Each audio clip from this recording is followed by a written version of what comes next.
Welcome to workshop number 50, everybody. Thanks for coming out.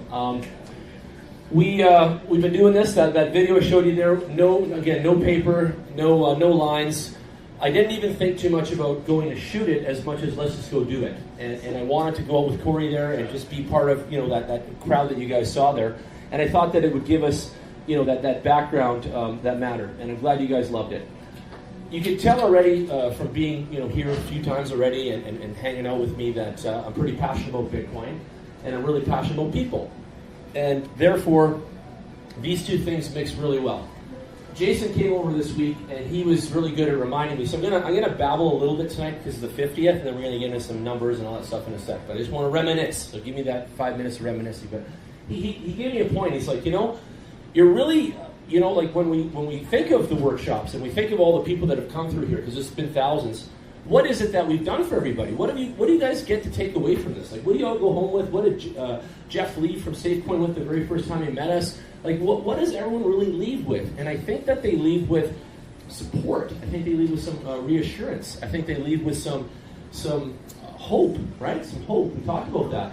And I hope that you guys leave with the knowledge that this is a bit of a revolution. That this is not the average thing. Like, they don't do this at Scotiabank, and they don't have events like this. And I think that Jason was trying to tell me too that I'm a bit of like a representation of the revolution. I'm a guy that's like repping the revolution, and then come hang out with me. You know what I mean? Kind of idea, right? Is that what you're trying to tell me that day? That was part of it. There was a good conversation. It was awesome. It was awesome. We were at it for a few hours. Oh yeah.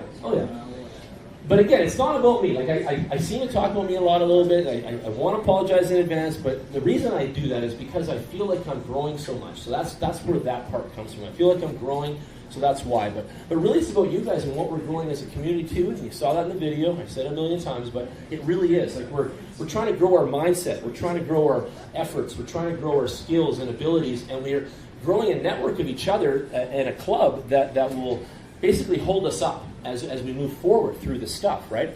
And the revolution is just beginning, as he said. Think of all the things that has the Queen of England shaking in her shoes, and Bitcoin's one of them. Like, Bitcoin is one of them. It's scaring everything financial, Wall Street, you name it, you know it, governments all around the world. And I don't get too political, I don't get too activism on you, but Jason can. And and he loves that stuff. But that's why we're having the magazine too. Let me say that too about the magazine. We've created that magazine. He's going to be writing a lot more articles. He's going to put a lot more of his activism in there so you guys can enjoy that. But that's what it's about too. It's an outlet. So this meetup on Thursday nights became an outlet. When we first started, there was this table right here and that one. And there was just 6 chairs here. And we can go back to, it'll take me a long time on the computer to whip back to meetup number 1, but I know we put some pictures up there. And you guys can go back another day. We'll do other stuff today. But you guys can see the photos of the 6 of us that were here. And on the Meetup software, it said like 40 people were coming, and we were all excited. We thought, oh, shit, we were too many people. What are we going to tell them and all that, right? So it was really neat to just start with 6 and grow. There was a time when we had 150 people in the room, okay? And that wasn't that long ago. That was just a few months back. And that was because Bitcoin was doing what it's going to do in a minute, okay? So you guys... You're early for this year's kind of wave, I'll call it, okay? Like if Bitcoin does its magic, it's going to do its thing every year like this, and we're about to go into the season of lift. We're about to go into the season of where Bitcoin starts to take off, okay? And if you look at last year, it was a lot like this year. It was all kinds of activity in springtime and all this brouhaha happening, and then summer kind of fell out, and then fall started to come along, and everybody gets back to work, gets back to business, and gets back to saving money. And September is that time of year where people start to think about their money seriously. Christmas is coming, this kind of thing. So we see this buildup, and I can't guarantee anything, which we know that. But what I'm saying is I've seen it before. And now having 50 weeks into this, I'm excited for the future of this. Now in 2 more weeks, I can tell anyone that asks me, I've had a year of looking at Bitcoin under my belt. Every single day, checking in the markets, hearing about new coins. Even the Telegram group, all you gentlemen and ladies, if you're not in our Telegram, you've got to join it today, so please don't leave without doing that. Corey, myself, Kevin, Jason, we can all help you do that. It's easy. Join our group, and then that way you can ask questions and get in there. We had a fight the other day. We had 30 people jump in on that hotel coin that I've showed you guys before. It was nutty. It was nutty. I had to break it up and remove some peeps. I felt like a referee at a boxing match there, and I was telling those guys, keep your gloves on, holy moly. But what that was, like, I'll boil that down to, going back 50 weeks, people care. They actually care about what the hell we're doing here and what we've built here. And you don't even see their faces that are here, but they're still with me. You know what I mean? They're with me every day. They talk to me on text and all that sort of stuff. But I have met thousands of Calgarians like you guys, and we're still connected, and we're still taking care of one another in the crypto space. So keep that in mind, that this is a caring group and a club, and if you guys have ideas, or you guys want to do something with your job or your work, or you want to generate a coin, Corey and I set up a crypto credit union now in Miami, Florida. Okay, we can generate a coin on the Ethereum blockchain ourselves, and things like this at a low cost for a company. Now, it depends on who it is and what the project is, but at this point we can do things like this now. And we've never had that power before, and that's just new to us recently too. And I'm talking simple stuff. Like, this is not even high tech for us anymore, right? So lots of little things are evolving. And a year ago I said, what if we could have our own coin for our company, even for my agency, Brandworks. Like, if we had a coin, and then we could empower other companies that we work with and stuff like this. I thought it'd be a great idea a year ago. Now, a year later, 50 weeks later, we get this phone call from Miami. This Michael guy's on the phone. This guy is a genius too. There's many, many geniuses in this space. And he's just like, guys, how'd you like the backdoor open ticket to issuing your own coins now and so on, right? And we're just like, what? Are you kidding me? We could just make a Jan coin on Ethereum right now? Like, just let's have fun, right? Let's make a beer coin. Let's just fart around. Like, we're joking, obviously, right? But we're not doing that. But that's what I meant. It's like, we have that power. It's like, whoa, it's like at our fingertips now, right? So that's so cool. It's just so neat to be able to evolve in this space. So let's go back to where I started. I was telling, I gave Jason a really good synopsis of the beginning days. And I'm going to give him some credit today. Let's name some names. I almost want to be like that TV show where they name your name and you hope to hear it because you're on your birthday. And they say, did they say my name? Did they say my name, Mom? Right? So let's tell some names. First of all, who's here? Obviously, Jason. He's instrumental. He's helped a lot of ways of motivating me for one. He supported me for two. His dad has supported our brokerage and bought Bitcoin for us for three. He has supported our brokerage and done business with us for four. He's spread good word around the city for us for five. His girlfriend and the girl that worked with us, Lanny, when the two of them were together, very, very powerful, okay? And we'll give Lanny Clarkson some credit today, too. She's watching and listening on Facebook. She helped with the magazine. She helped with the crypto conventions. She helped me through a time where it was so busy, where we were selling Bitcoin and everything was crazy. So she was very helpful in holding, some glue together of what our plans were. Because when all this exploded, and I'm an entrepreneur, and so is everyone around me, we had a million ideas, you guys. We had a million ideas right down to like Bitcoin underwear, okay? Like, it was crazy what we thought of, right? Like, seriously, I know it's funny, but we thought of things, It's like, keychains, we gotta have everything, It was nuts. It was nuts. So we made all these companies, and the funniest thing, and a lot of people have come and gone, failed and made it, whatever. We're still sticking to what we said and the companies we made. And Darren saw our magazine come out. He was shocked, but like, Darren, we've been working on it since December. And Lanny was part of it. Jason's been part of it too. Just so you know, that's how long it's been brewing, eh? So you know that. So since December, we worked on the magazine, and we just showed the cover in August. You know what I mean? So keep that in mind. Like, all these things that we're doing. People see me on the YouTube and all that, and my friends want to hate my shit and stuff, but they have no idea how hard and how long I work on these things, and how many nights I stay up till midnight, and we're still cranking things out and all that. So keep that in mind. 50 workshops later, I can tell you guys that I'm very grateful, and I'm still grinding. Like, I'm really grinding. And I'm doing this for 60 months, 5 years. So I'm not going to stop what I'm doing until 60 months, and then I'm going to do a giant recap. We're going to have video footage. We're going to have photos. We're going to have you guys. I can't even imagine what the hell I'm going to be able to tell you guys after 60 months of this, okay? So, and I'm sticking with it. I'm not giving up. I'm like an athlete in here, and I am not letting anybody down, especially myself. I am not, and I'm going for it. And if we sell that 10,000 mining machines, if we don't do that job, we do something else, like, I don't care. Like, we're just keeping the gas on, and we're killing it. So next phase, Jen. We're going to switch from grind to flow. There you go. We're going to go from the grind to the flow. But we're only 11 months in, so what do you expect, right? Like, even if we started this as an other kind of business, they say that you don't really get your jam on until about year 3 anyway. You know what I mean? So we'll see. We're only 11 months in, right? Kind of thing, right? Almost 12. 11 and a half months. But that's what I want to tell you guys. So the journey's been amazing. Let's give some more things. So Alex Jackson was with me for many of the months. He's now with us working today. He's doing other projects. But he was the black guy that was in the photos with me. Many of you seen me and him. We were like salt and pepper. And we were good together. He did a lot of He did a lot of like Masternodes stuff in the early days, and he was my guy that I could say, listen, let's tell the people about this topic. Go find out, the research and get nitty gritty on it, and let's show it to them. And he was really good like that. So he helped a lot too, and he helped bring some clients in for us, and he helped with the NDAX exchange in Calgary and launch them. And he's helped a lot of projects. There's Dave Bradley from Bitcoin Brains. I want to thank him too if he comes tonight. He's been in Calgary a long time.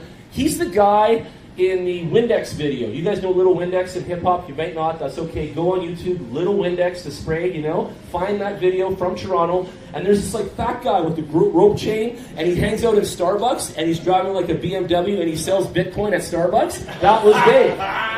Dave sold Bitcoin at Starbucks and did $1 million, okay? Don't laugh. I'm not kidding. The guy was like large at Starbucks, all right? Like large sales.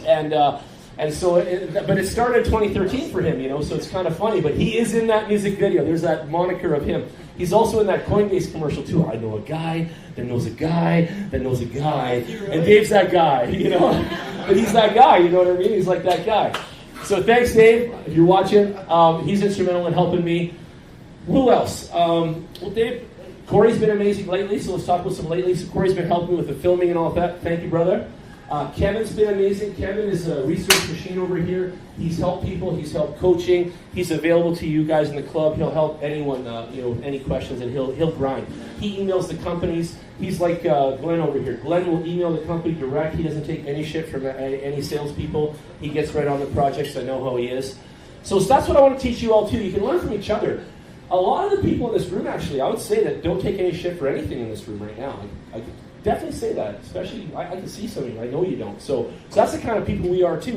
We're people that get out there and want something and go for it and find out and learn and ask the right questions and find the people and get partnered up and all those kinds of things, and that's the kind of people it's been in crypto. So I have sold, millions of dollars of Bitcoin with an S, and I'm very proud of that, and thank you for all your support so far. Keep buying it from me, please, and I'll keep buying it back. So that's the thing with me. I sell the Bitcoin and I buy it back, but everyone's a witness of that.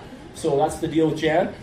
But the Bitcoin part is not really the stat, it's the empowerment of it. Every time I've sold Bitcoin to someone, they've used it for something. They've used it for an idea, a hope, a dream, a product, a service, an investment, a thing, and I want you to know something, that in my whole entire life, I've never hooked anybody up with something like that in my life. Like if I buy you a beer tonight, that's cool, right? And I buy you guys some sushi, which I would never mind, just have to ask, let's go, no problem. But the point is that, I would never think that something like Bitcoin would be so empowering, and it really is. So never discount the value of it. And last week I came up with an analogy just off the cuff, and I get good at this some days, but I said Bitcoin is like the gold bars. And we should be saving gold bars, right? And then I said like the Ripple and that stuff is like the loonies and the fives in our pocket in our wallet. You know what I mean? Spend those on sushi, the Dash coin. Those are the things that we're going to spend retail and do that kind of thing. But we should be saving Bitcoin like gold bars right now. And we should be stacking them up as much as we can. And I don't think we should be naive. If you guys want to hear it from me now, watching 50 weeks in a row, what can I tell you more? What can I tell you for the root, the secret stuff behind the curtain? Collect as many coins as you can afford to. Watch your projects. Be really smart about where you put your money. But collect. Right? I'll tell you that right now, right? What else can I tell you? Bitcoin is a gold bar. You should treat it and respect it as such, okay? And really get as much Bitcoin as you humanly can. Come on in, brother. Welcome. Thanks for coming to the 50th. Grab a chair anywhere. Come on up front. Right, cool. You can grab a beer first. Yeah, come on in. So collect as many cryptocurrencies as you can, okay? Understand the value of them and what they're going to do, and also understand the power of them, okay? They're very powerful, and we're just at the very beginning edge of surface, basically, of where this stuff is going, okay? So keep that in mind. Right now, cryptocurrency is growing at a pace that's kind of pissing some people off. Let's go to CBIX real quick and just check some numbers if we can. But it's not making any friends right now, I'll tell you that. And I saw that news about the EMTs, so that was huge. Let's whip over here for news, though. Do you guys? No. So just because they didn't really do it themselves, they got their lackeys to do it, right? Okay. So because they got their lackeys to do it, they're going to review it. Gotcha. So there's still a second review. And then make a decision. Some of you guys are new here tonight. This is my favorite news channel for crypto in general. It's called CoinDesk. And Market CoinDesk will send you an email every day, like you just put in your email newsletter. And this is for the, the everyday surface news, I call it. Because there's deeper news than this. You can get into conspiracy theory too and a whole bunch of other stuff. But if you just want the good quality surface news, I feel that CoinDesk is doing a great job of that. I love receiving their emails, and it just gives me a little bit of knowledge of what's cooking in the marketplace, where some of the hot stuff is, and that kind of thing. Does anyone hear how, in the past I was talking about Dash. Right here it says, Crypto Project Dash is winning global converts. That just came out today. So Dash is having a lasting impact on crypto, and I was explaining to you guys that it's big, and it's getting bigger and bigger. And so keep in mind, Dash is something that you guys want to be looking at, and you guys want to own some of that. There's awesome articles on here. This is going with a Zimbabwean entrepreneur, wants to use cryptocurrency to circumnavigate inflation. So all these people that want to disrupt finance, and all these people that want to disrupt what we've been basically chained down to in our economy, back to that rebellion, crypto is the answer. What am I thinking of here? Jason has been reminding me. Let's think of Jason, his friends here. Jason has been reminding me of that. Like, the revolution is inside the financial system. The revolution is what's happening with all these currencies and how they're affecting governments and how they're affecting decisions and how they're affecting society. And in Canada, we have a good sense of banking. We have a good status quo, right? So we're not so rebellious, if you will. But in other countries, they really are.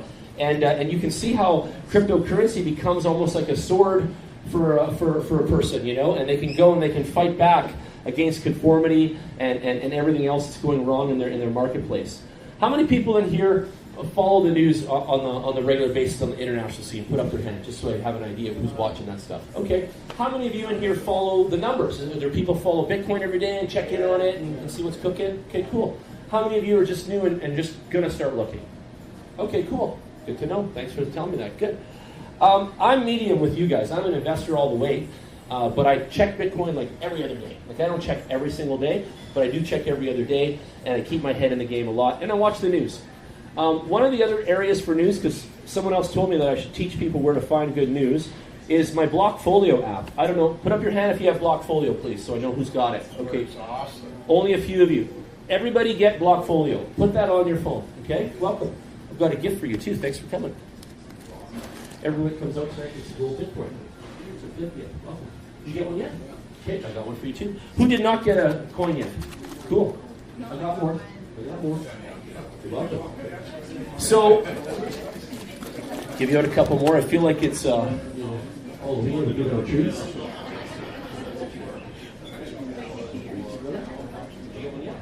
Okay, I got you next. I got you next. So get Blockfolio on your phone. Blockfolio has a newsfeed inside it. It's awesome. Blockfolio keeps tabs on all the currencies, and it gives you up-to-the-minute everything. It's plugged into all the best exchanges in the world. And let me give you a real-life example of how I use Blockfolio. So we had the Raven coin the other day. Okay, Raven came out on the market on Bittrex, and it was launched. How many people know about the Raven project, RVN? Yeah, one. That's not good. You guys need to know more about that. So Raven came out. It's called the Raven coin, and it is now on Bittrex and a bunch of other exchanges, including Safe.trade, on our Safe coin as well. So we've got it there too. But the point is that when it came out, Safe.trade, yeah. Yep. It's on there. It's not out there yet, but it's the number one voted coin to be added. Sorry, it's been voted to be added. Okay, gotcha. But it's coming soon. Okay, so for now, it's still on Bittrex. We'll say that then. And the point I'm trying to make is that you can go and you can buy 5,000 of the Raven coins, and you can put them into your Blockfolio and say that you bought the 5,000 coins. You can say what exchange you bought them at, and that the Blockfolio will follow along with that price of that coin now forever. Make sense? So if we bought it today at 2 cents a coin, just as an example, and you put that in, you bought 5,000 coins at 2 cents, and you put it in your Blockfolio, now it will track that coin as it's going up and it's going down. You can see your red and green all the time. Okay, and if you don't have any coins yet, you didn't buy anything yet, you can just track your favorite coins that you want to buy, so that you can keep an eye on your stuff. Right? Yep.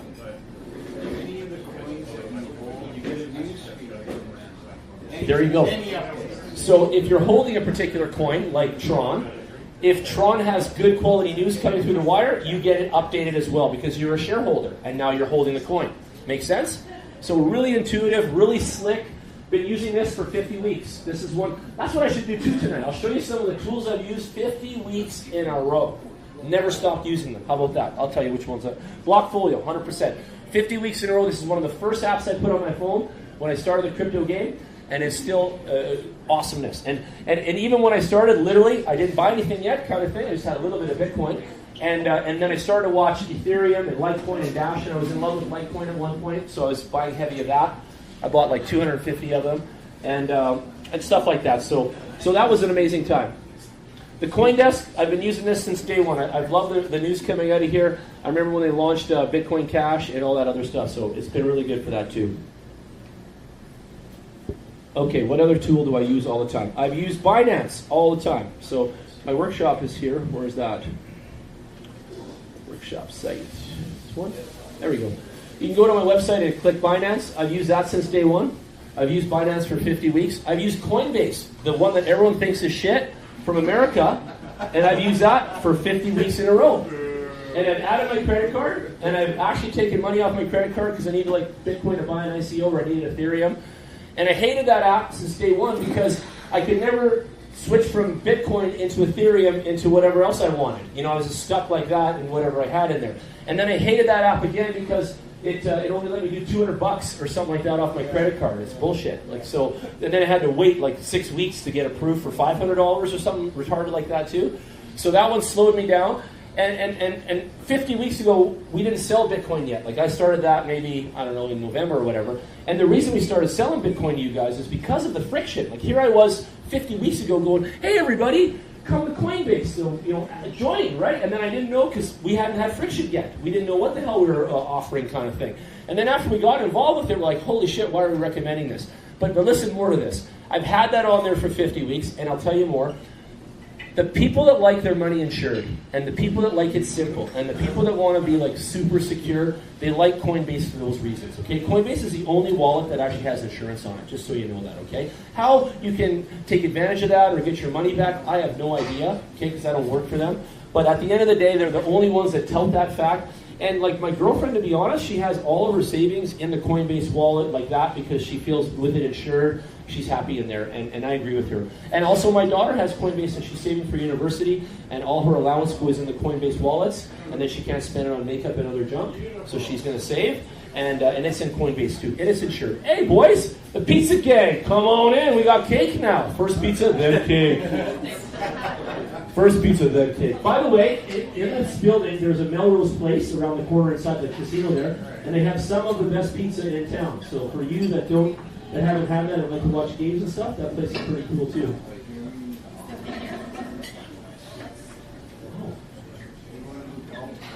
Wow. That's amazing. Germany wants to move to full crypto, and they want to opt out of referencing against the U.S. dollar. You see, the U.S. dollar has lost its love out there. There's seats up here. You guys can come here. We're at the end of the table. Get up here. Come on. There's like 5 seats at the front. Just grab them. It's okay, ladies. Don't worry. We're good. Thank you for your help. But that's too many now. Come on, guys. Trevor, you got a room up here. Grab a chair right here. Take that first one. Yep. Move in there. Oh, God. Anyway. You scared me or what? It's all good. Back to Binance. So I've used Binance since day one. And Binance has been the best tool that I've used to buy the coins and sell the coins. I have to be honest. There's a lot of softwares out there. There's a lot of companies out there. I watched the original 8-month-old video of the CEO of Binance talking at the Korean blockchain event.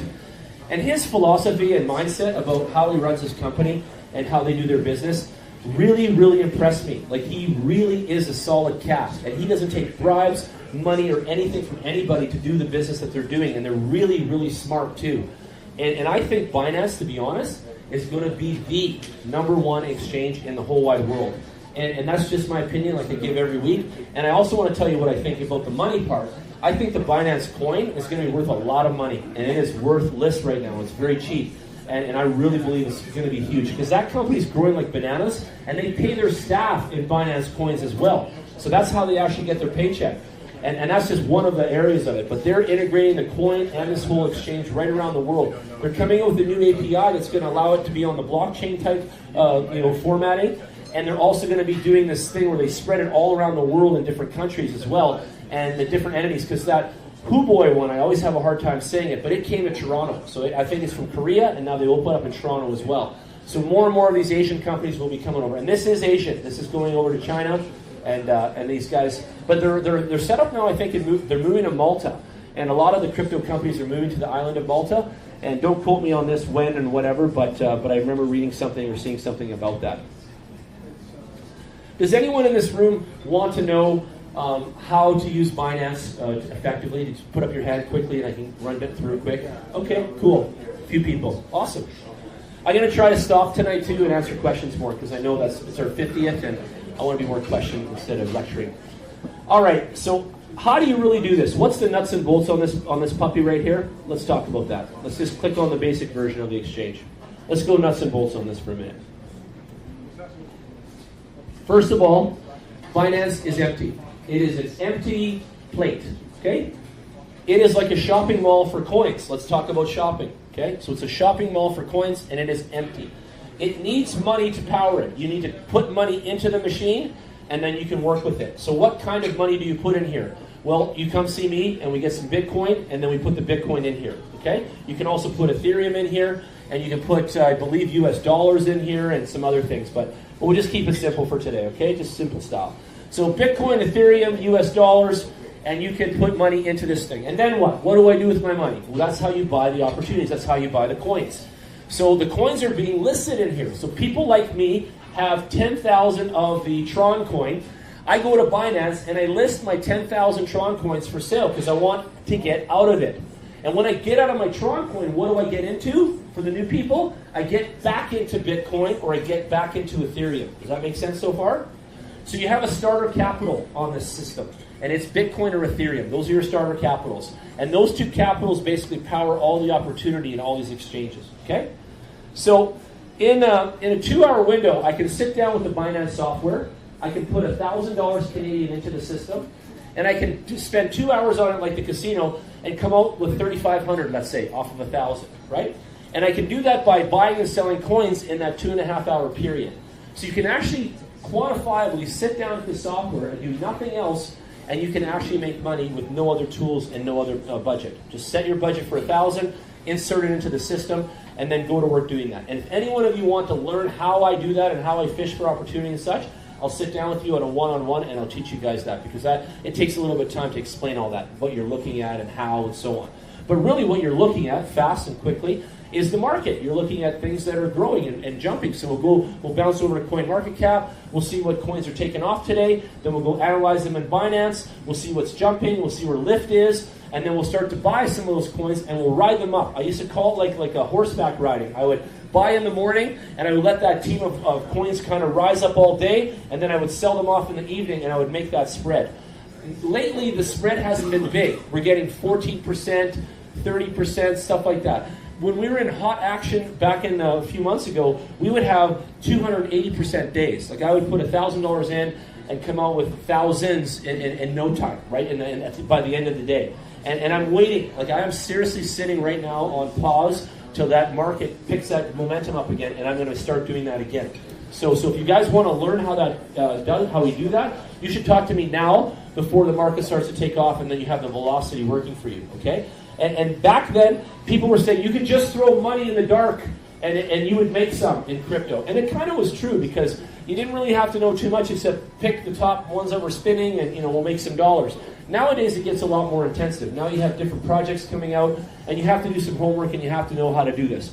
But back to the point is that this software right here and just $1,000 is enough to make you dangerous. You don't need anything else. You have a Bitcoin wallet in here. You have an Ethereum wallet in here. It gives you all the wallets for every coin you'd ever need. It allows you to make income. It's actually quite a powerful thing. And on the 50th workshop tonight, I want to say this is probably one of the most power tools in the game right here, the Binance system. And you can get that on the iOS in the download too. So if you're going to play in this space, this is your number one power tool, and I can train you how to use it to your effective, your effective nature, right, and your gains. You cannot make money when the market is shit. You cannot make money when the market's going down. So please do not be silly. Okay, there's no crazy way that we do that. There is not. We got the crypto hopper going right now, so you can get a bot, and you can give the bot budget. You can say, bot, crypto bot, I'm going to give you $500 budget. Take my money and run. And what you do is you apply the crypto bot to your Binance membership, and the crypto bot runs all day on your $500 budget, and it will not lose money. It will not sell you short. It holds it, and then it only buys for profit and sells for profit. And right now, Trev in our group is testing it. He hasn't made too much yet because the market's not moving. But once it does, he knows what's going on. So again, what's the point? He's been testing it and tooling around because it's for later. Get on it now. Listen to what I'm telling you now. Test this stuff. Play with this stuff. And then later on, you'll be when the market takes off, you're set up and you're ready to rock. I'll show you guys a website right now. It's called Crypto Hopper. Crypto hopper. And there's lots of these. Okay, this is not the only one, the only game in town. Let me say that too. After 50 workshops, there's some tools that I will not lose, like Binance and a few others. And then other tools, I have tried new ones all the time. Try new apps, please. If you're open-minded enough to even get off the couch and come out here tonight, then don't be silly in your phones. Delete the garbage. Delete the shitty apps out of your phones. Don't be lazy, and try new apps, and try new softwares, and try new things, okay? Don't be afraid of this stuff because the open-minded person that tries new things all the time is the one that gains, okay? That's a gaining thing. Go ahead. And something that's going on now is a lot of people have betas, right? So if you try their beta, they'll just give you some coins for trying it out, giving them some feedback. There you go. So you can get rewarded for trying things. Why don't we just quickly watch this video so you guys see? It's a minute long. You see how this thing works real quick. Cryptocurrency trading is tough and time-consuming. Have a look. You got to keep track of all your coins, make sense of technical indicators, and know exactly when to buy and sell in extremely volatile markets. You need to be glued to your screen all day. Even then, most of the time, you'll end up falling asleep at night and completely missing that winning trade. You have a life, or at the very least, you deserve one. Crypto Hopper trades for you automatically on the cloud 24/7. It takes away the rudimentary parts of trading that often take the longest and gives you the ability to trade with a bird's eye view. Your Hopper will try to buy when the prices are low and sell when it has made profit. Tools like trailing stop loss allow you to ride the upward trend and avoid selling too early. You set a trading strategy and your Hopper will execute. Your Hopper can trade using your favorite technical indicators. Or, if you're new to trading or want to go on autopilot, you can subscribe to one of our many signalers. Autopilot's Signaler good. performance is constantly updated, so you can choose which one is best for your coins. With your Hopper, you'll have the freedom to... And I just want to say it real quick. It says 3.5%. If you made 3.5% on $1,000 every day consistently, do that for 365 days and just see what that comes to. That's a lot of money, just so you know. Turn your computer But you off gotta do and that. walk away knowing you're taking full advantage of trading opportunities. At the same time, you can set limits Compounding. and stay notified on every trade it makes. And of course, trade manually. Crypto Hopper. Focus on the important things in life. Sign up now and get your free trial month.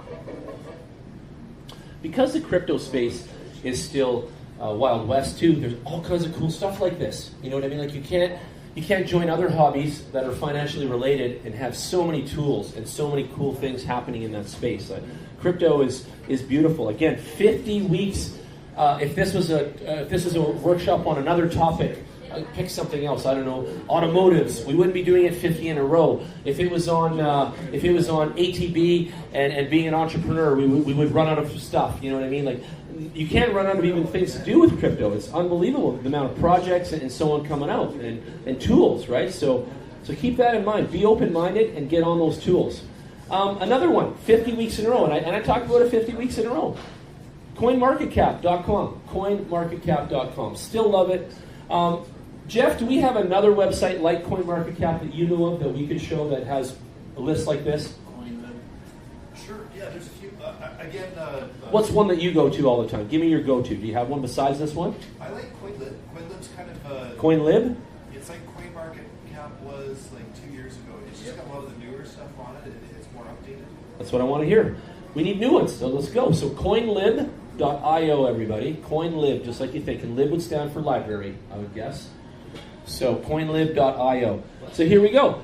So cryptocurrency prices now. So we've got the coins, top ones. So we've got the exchanges that you have listed here that you can check out. The news, compare, portfolios, total market cap. What are the movers? Let's go to that listing here. Monero Classic's moving right now. We have 54% on that today, ladies and gentlemen. That's really good. Bitcoin Diamond. I've been talking about her. I'm a big fan of that one. I don't know why even, but I love the whole Bitcoin family because I'm just biased, you know me. But 38.72, right? 38.72% today. Gotta like that. The Theta token. I remember talking about that weird one for a while ago too. And there you go. That one's up 43% today. Cyber Miles. Don't know what the hell that is. 34.99. Request Network. Now we're dropping in half here at 15% roughly. Gas was up. Dent. That Dent coin is still out there, man. And it's kicking. Still rocking. Nucleus Vision. Byteball. Byteball never stops. People buy that every single day. That's a neat one. Let's look at some losers here. So we've got Token Pay was down 15 points. That was the biggest one. Centrality, AEL, and Ravencoin. Ravencoin was down, ladies and gentlemen, today, so that sucks for them. But they've been having 28 million. They're up still overall. And there you go. So neat. 41% of Americans not interested in investing in crypto. Latest news. Market survey. CoinGecko's good too, you know that one. Yeah. Oh, yeah. We've almost cracked their top 100 on there. Really? Yeah, they look at overall, like the overall cost of future. Let's go to CoinGecko. And should we search for safe on there? Is that what you said? Yeah, well, I think they have rankings too. But, So CoinGecko is another one. You guys can try this one out too. Let's look at safe. Safe? There it is. Nope. What's all safe? First one right there, right? second one down. Yeah, okay. There we go. It's up there. 24-hour low, 24-hour high. Love it. Gecko rank 1,084. Market cap 2,043. That's what it says. We're on there. You can see some of the spreadsheet here. Some of the buy-ins, active time, all time. Wow, this is tracking right now, all of it too. It looks really good. So with one Bitcoin, we can buy 229,000 safe coins right now, and Jeff will be really happy. So if anyone in the room right now has a Bitcoin to spend, get your big spenders out on the 50th workshop here.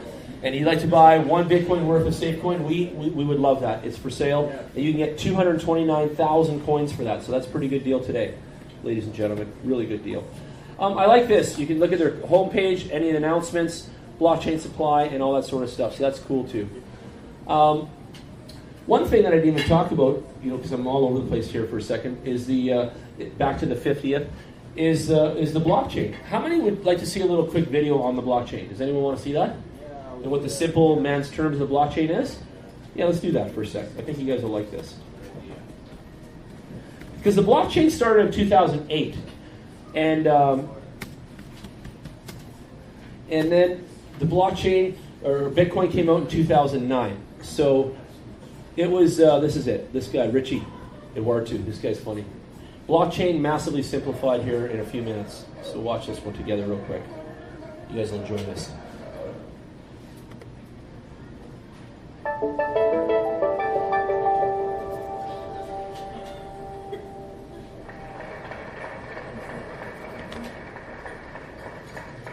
You might fast forward a little bit of it. Let me take you to the ground floor of the internet.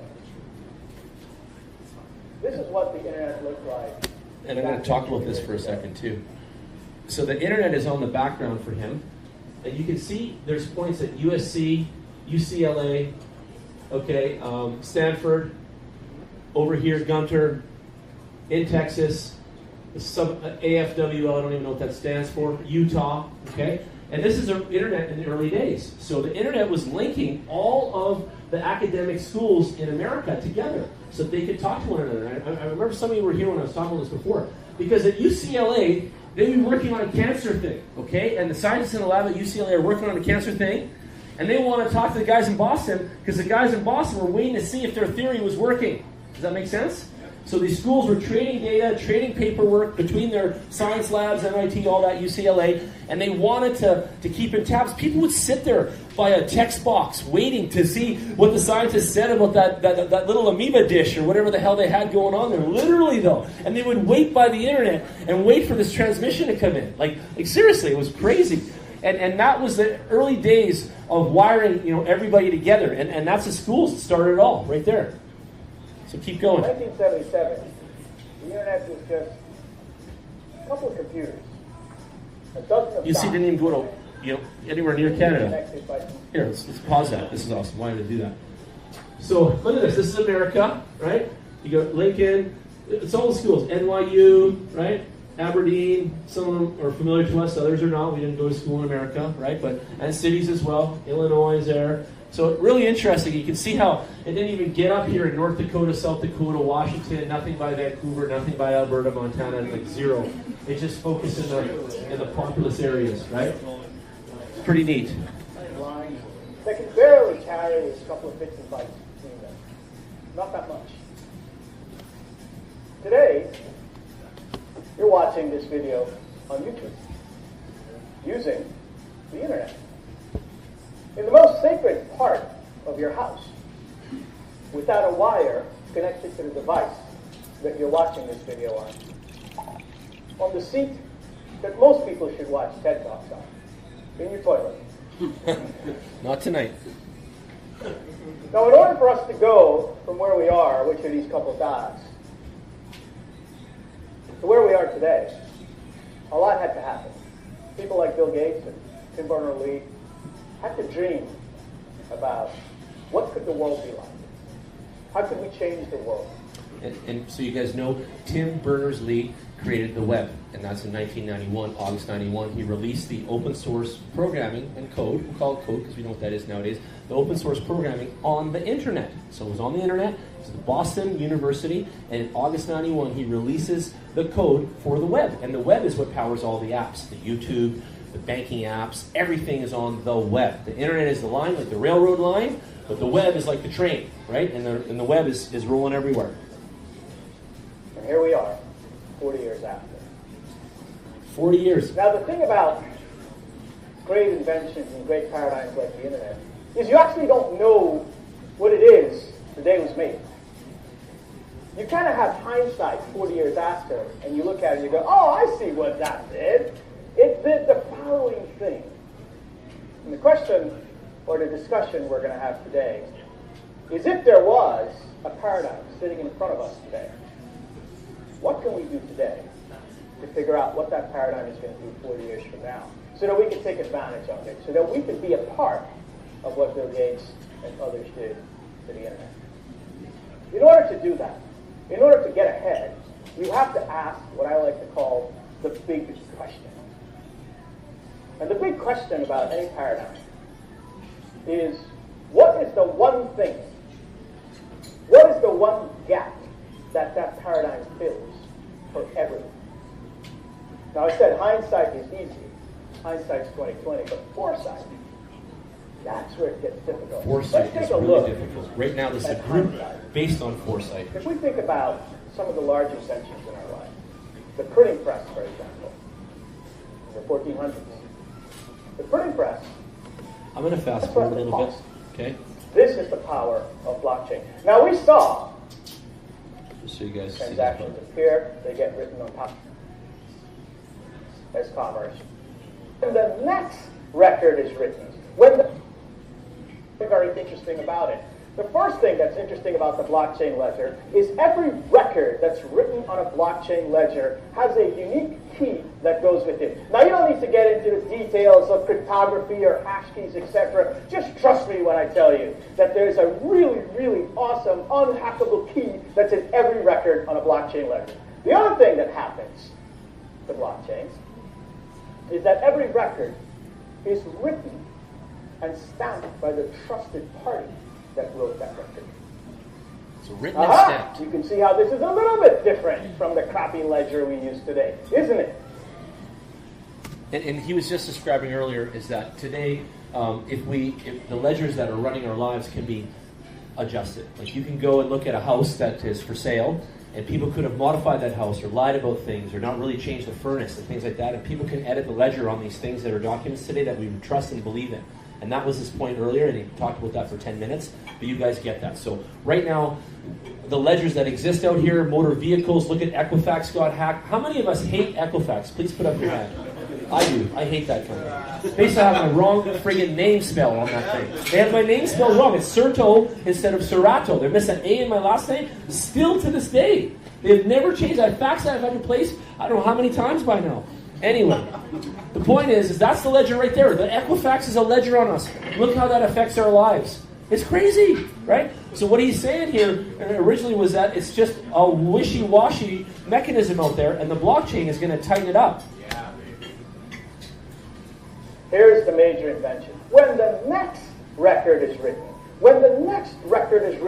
everything from the first record, including the key and the contents of the second record, is put into that formula, and out comes a key for the second record. You can see there's some dependency now. The first key, the first blockchain has to impregnate and give birth to the second blockchain, and it takes a little something from the last one, and it constantly links and links and links and links. It's beautiful. And the third record is written. The third record, same thing happens. What it says there, all of the contents of record number 1, 20K including the key, and the contents extension. of record number 2, including the key, goes into the formula, and out comes a key for the third record. There you go. You can see how the dependency from one record to another is different from what we do today. Now again, we're in the oversimplification zone. There's going to be a lot of comments about cryptography and hash keys. Yes, all that is important, but this is the fundamental difference. And this happens on and on and on and on. Essentially, technology making sure that every single record, we can see who wrote the record, we can add a key to that record, and we can build dependencies between one record and another. Build dependency. And this is the failing system of our financial, insurance, and all that. We depend on it, but can we really? And this is the key point of all that, because it's not a clean, transparent world that we live in. And we're going to get there with blockchain, and this is why this is so revolutionary in itself. Essentially, chaining all of the records together. Aha! Now you see where the word chain comes from in blockchain. And here's what happens. If someone that doesn't like that failed chimney inspection decides to remove that, very quickly with an algorithm, you can apply it and look at the information and recognize that it was tampered with. That is the difference between how we exist today as commerce and how we will exist tomorrow in the future. Essentially, we're in a world where we can start to take advantage of a ledger that is immutable. Meaning, yes, you can mess with it, but it's really easy to tell the ones that were tampered with as opposed to the ones that are not tampered with. Now, blockchains usually exist in what is called communities. What you find is that participants that operate in an industry will all operate on the same chain so that each participant in that industry has a copy of the information so they can write to the ledger with each other. Now this helps the sharing, this helps the transaction throughput, etc. You could call this the real estate chain, if I may. We're still talking about that house that we're buying. Obviously there's going to be healthcare chain, there's going to be financial services chains, there'll be all industry chains, and eventually we'll get chain of chains. All the industries will switch to this. We know this. Like this is going to be where they're going in the future. And some of them need convincing now, and others don't need any convincing. Imagine how messed up Alberta healthcare must be, with all the visits and all the bullshit and all the stuff we go through. Just think about that one for a minute. Imagine Alberta healthcare getting on the blockchain could just revolutionize our lives, never mind. Now, if someone happens to interfere with one of those ledgers, let's say something happens, a consensus algorithm runs, looks at all the rest of ledgers and says, hey, you're the one that's out. And it gets replaced by a copy of those that still has the good information. New blocks of transactions appear. They get written on top of the collection of ledger. New blocks of transactions appear. They get written on top of it. And eventually, we get into a situation where what you're looking at is what is called a distributed immutable ledger. I want to pause and make sure we take inventory. We talked about inventions, large paradigms, trust, a trust gap, how we bridge that trust gap today with ledgers that we can tamper with, and now we're looking at a completely different ledger, one that is immutable, shared across organizations that operate on a specific chain, and now distributed. If you look at the left side of this chart, you see a state of commerce that uses ledgers that are tamperable, requiring intermediaries that own a centralized copy of it, that broker the relationship between those who are looking for trust and those who are looking to be trusted. And as a result, we live in this trust gap. On the right-hand side of this is a different view of commerce, a view of commerce where information can be trusted and available in real time. Now, I want you to think about this house that we were buying. Can you imagine if the information about the ownership rights of this house was written on a blockchain? How much time would that take out of the process to get the title information right? How much friction would it take out? And how much fraud would it take out? Much less the cost. This is the power of blockchain. Now, we saw that in the large paradigms that we looked at, this is an awesome little diagram here. So the printing press is what he was coming up with, had bridged the knowledge gap in the 1400s. So man and woman, we were stupid. We didn't know what was going on. And when the printing press came out, it gave us the news. And we started to read, and we got smarter and smarter, and that led to schools and reading and all kinds of things that you have no idea. The printing press was the machine that did that. In the 1800s, the engine, the gas engine, diesel engine, replaced horses, replaced slavery. It replaced a lot of things, and it became the manufacturing sector of that time. Online was the 1900s. It replaced bricks and mortar and all these other things. And now the blockchain is replacing the trust that goes on in all of these things that we've trusted in our lives. We've trusted everything. We've trusted the systems. We've trusted insurance. We've trusted real estate. We've trusted the doctors. We've trusted the medical system. All those systems of trust that we rely on every single day. We trust our credit card companies to cover us. There's so many things that we're trusting, hanging out here, trusting, and we're actually trusting things that are what I would call, broken. They're broken, let's just face it, okay? So now we're going to clean up, and blockchain is supposed to be the system that's going to clean us up, and let's see what happens. I'm really excited about the future overall. We saw things like the printing press destroy those organizations that were only anointed with knowledge. We saw the combustion engine destroy things like colonialism and slavery.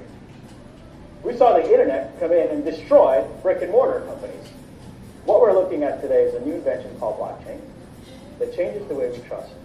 And I believe trust companies are going to destroy, at a minimum, these intermediaries. We will simply trust in a different way. The human experience is going to change as fundamentally as it changed from the printing press, from the combustion engine, and from the creation of the internet. I'll use my Slim Shady voice again. So what do you guys think? You good? Is that enough? You understand it now? You get it? Tasted it? Simplified version. I can go on. Go on, reiterate. Coming out the middleman. That's right. That's what it is. There's corruption in all that middle zone, that shitty area. The printing press basically replaced the scribes for the months they were writing. People who were writing the wrong things. Yeah, that's what they were selling. Printing Yep. press replaced that. Then you got the industrial revolution that replaced the people working on the sewing and all that. And it just kept happening. Here we go again. It's happening again. They're cutting out the middlemen.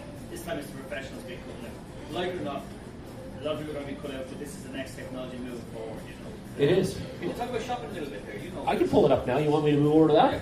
Okay, let's go. So shopping has a bounty right now. It's only $70. You can get involved with this new project.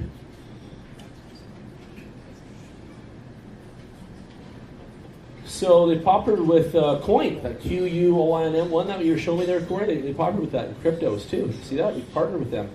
And the cash token. So that's the group that they partnered with. So we should get some gains on those guys too later. But you own your own data with shopping. The whole idea is that when you're online right now, your data is being stored and shared and sold for all kinds of income on your back, basically. And these guys want you to be part of their group, and they're going to keep your data safe. And you're going to be able to do, your choice of where you want your data to go and what things you want to be piped into and things like that. It sounds a little complicated. It almost sounds like macros to me sometimes, but But at the end of the day, the point is that you get to control your destiny when you're online doing your thing. The other thing is it's like Amazon, it's decentralized Amazon. So Yeah. you know when you go onto Amazon, you've got you go in and you can see the retailer, and you can see the retailer's competitor and his competitor, and all their prices. But retailers hate that. Retailers go out of business, and Amazon's taking them over. With shopping, you're looking at one retailer. They have your profile across the whole thing, and all your data is stored in the blockchain. If you want them to see it, well, then you click for them to allow you, and you get paid in shopping, etc. But either way, they're launching on cryptos and coin, and they're in the ICO at the moment.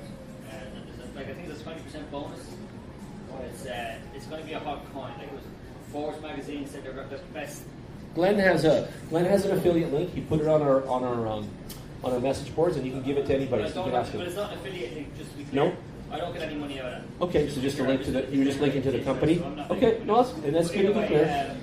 Either way, Forbes magazine voted the most likely blockchain company to actually become ubiquitous, like Facebook and all that. So their coins could be like they're 16p now, you get 10% bonus. They could be worth $100. Some of the backers have been huge. Block One Capital, Nima, Passport, Trob. I've heard of these guys already. They won the blockchain Bitcoin conference last year. Yeah, they were. Shopper's a winner of the best ICO. Ethereum one, so there you go. So there you go, everyone. We always talk about ICOs and certain ones anyway that our friends here love, and Glenn's been a lover of this one since day one. So do your diligence, see what you love too, and check it out. But you can join it, and we're in Canada, so some of the ICOs out there are not joinable, but because we're in Canada, we can join pretty much all of them. So there's some there's some stipulations and things like that, but do your diligence and check it out. And Glenn seems to be happy with it so far. I haven't bought any tokens myself, but how many did you get? What do you got? I got a few. Okay, he's got a few. Glenn, one more time, can you just tell us again why this is so important? Why this is not just another shopping website? And why this is not just another hype thing? Like, what is really the root of why this is so cool? I'll tell you who loves it. Ladies love it. Okay. Tell us what really matters about this one for a second. What really matters is you're owning your own data, as you said. That's not, Owning your own data. That's kind of good if you're paranoid. You know what I mean? But your data's been sold. Your data's been sold by Google, Facebook, all these guys. And you don't get any. Data's a big business. Your data, plus it won't be out there. That's the first thing. The second thing is Amazon takes like 40% of retailers every time you buy something. That's too much. Like Sears going out of business, Toys R Us, you name it. All these retailers going out of business all the time. They want to change that. What else is there? The other thing is artificial intelligence. Like the AI on this project is amazing. Like, it can take a photo. I can take a photograph of that lady there with the red hair, that nice lady, and it would tell me where she bought her shoes and stuff like that. And then you'd be able to go in, recommend it to your friends and all that. And So it's got AI too. Amazing. It's amazing AI. Okay. The guys who are doing this project are the guys who made Priceline. For any of you to know what Priceline is, it's all that Expedia and all these things put together. Travel people doing travel one, yeah. I shop on Amazon myself. I'm an Amazon. I got Amazon Prime, and I was even thinking of listing my stuff on there because I make some shirts and stuff. But I've never understood still why I need to be in a decentralized shopping mode until recently, like you said. So I didn't realize that all my data was being sold and Amazon selling it off to others, and it's not really fair to us, is it? Like that shouldn't be happening, obviously, right? So okay. So it says here that they've reached their round of financing here, though. It's been concluded. So is it still going or what? That's they're in the. This is the new website. Yeah, that's it. What's going on now is they're in with the cryptos guys, the Q. And we noticed them on the masternoding side of things. Weren't those same guys with the Q, the cryptos and the coin and all that with the Q? You remember them? You're thinking of QCN, I think. Am I? I think so. Okay. They're about to be liquid, yeah, like the UIDs. Yeah. They're merging. They're merging now. Yeah. Well, they're already the same, but they're making it to one exchange, so that they'll be able to do the US dollars and whatever way we are. Their numbers are wrong, by the way. It's loads more than that. It's shady. Okay. So it's still a token right now too, so it's not even for sale anywhere yet. Anyway, right? Yeah, but get your Bitcoin off Jan there, and then go on to. Yeah, come grab some Bitcoin from us. It says here till the 28th you get a 10% bonus still in effect right there. But there you go. Yeah, so it's still a 10% bonus in effect. For so you're getting it for like 14 cents. That could easily work, God knows what, 14 cents roughly with a 10% bonus is what you're saying? Well, it's 60, yeah. Okay. So there you go, ladies and gents. You guys can check that out. You can buy it with BTC, Ethereum, or Cash, which is their hybrid token now that they've gotten in bed with those guys. So it's 16 cents USD actually, 16 cents. Says there. How would you recommend doing the due diligence that you talk about? Because I know of a site called ICOratings.com. Yes, ICO ratings. They give you like a summary and tell you what they think, but it's pretty much like text on what they think. Yep. Is there any other way you could check to get more detailed information? 100%. So Alex would always tell me, because I'd ask him these kind of good questions himself, he says if it's not on bitcointalk.org, it's nothing. So if it's not on bitcointalk.org, then the project is fake, it's bullshit, and you shouldn't invest in it, period. And shopping is on bitcointalk.org, and they've got a community following there too. The second thing we'd always tell everyone in our 50 shops was check bitcointalk.org and then see what kind of community they have. If they've got 3 people behind it, run away. If they've got 30,000 people behind it, find out why. You know, I can't tell you again what you're looking for, but you need to look for yourself. And these are things that you're looking for to convince yourself that these decisions you're making are good quality ones. Remember that, okay? Remember that. It's always up to you, not to me. So when you're an investor, you're always trying to find out what's wrong. Are these guys full of shit? Are they a scam? Are they a Ponzi? Those kinds of things should be in your mindset all the time. And I'll give you a checklist. I have an ICO buyer's checklist. I'll give you a page later tonight. Pass one to you. And you can use that too. But there's 25 questions you should ask yourself on there. Jason goes deep on the team. He cares a lot about the driver of the horse. They say this, the coin is the horse and the team is the driver. And you should always bet on the driver, right? Because the horse can stop for water. The horse can stop and eat. The horse can do other moves. And that has nothing to do with the driver. So you're really betting on the driver. And who are the drivers of these projects? It's the team, okay? And if the team is, again, a fake one, or it's not real, or they're just putting some bullshit out there, that should be a warning sign to also run away. And I really believe that all of these projects will be the strength of their team, their drivers, because the people driving this around the world through Bitcoin Talk, driving community, man, I drove that home with 400 words of community. That's the point of it all, right? Like, you got to see that. And a lot of these projects are not building community. They're not driving anything. They're just sitting there farting around and just flailing out. And that's something that you don't want to be involved in, okay? ICO rating, ICO bench. What is the validity of these ratings, right? Like, Jason's always a skeptic on those ones too. He's telling me, Jen, how do you know that these guys are even smart enough to rate this stuff out of 5? You know, like, where's their credibility, right? Like, where's the credibility come from? And those are great questions too. And they don't tell you who the panel of judges is. They don't give you a list of, hey, everybody around the world, come to ICO Bench, look at our team of researchers. This is Tom from UCLA. This is Denise from Harvard. This is so-and-so and so-so, financial whatever backing. And they are ripping apart these white papers for us. And then you can, base your decisions somewhat on their findings, right? They don't tell us that, but they definitely tell us some ratings, okay? And I say back to that is I don't go by the ratings, but what I do is just like Google ratings. I just look and see what they're saying and give it a little bit of a judgmental. You know what I mean? If you think that you can base everything that you're deciding your money on the ratings, you're crazy. You know what I mean? You've got to make some of your own gut decisions too. But if you just hit this, look, it gives us the top ICO right now is Papusha. Papusha rocket, ICO, the latest technology to destroy oil refineries residues around the world. So I guess we have a burgeoning problem of oil refinery residues. What's that one called, Jeff? There's a group called Masari. I don't think it's functional yet. Okay. But it's a token curated registry of Should I put it up there?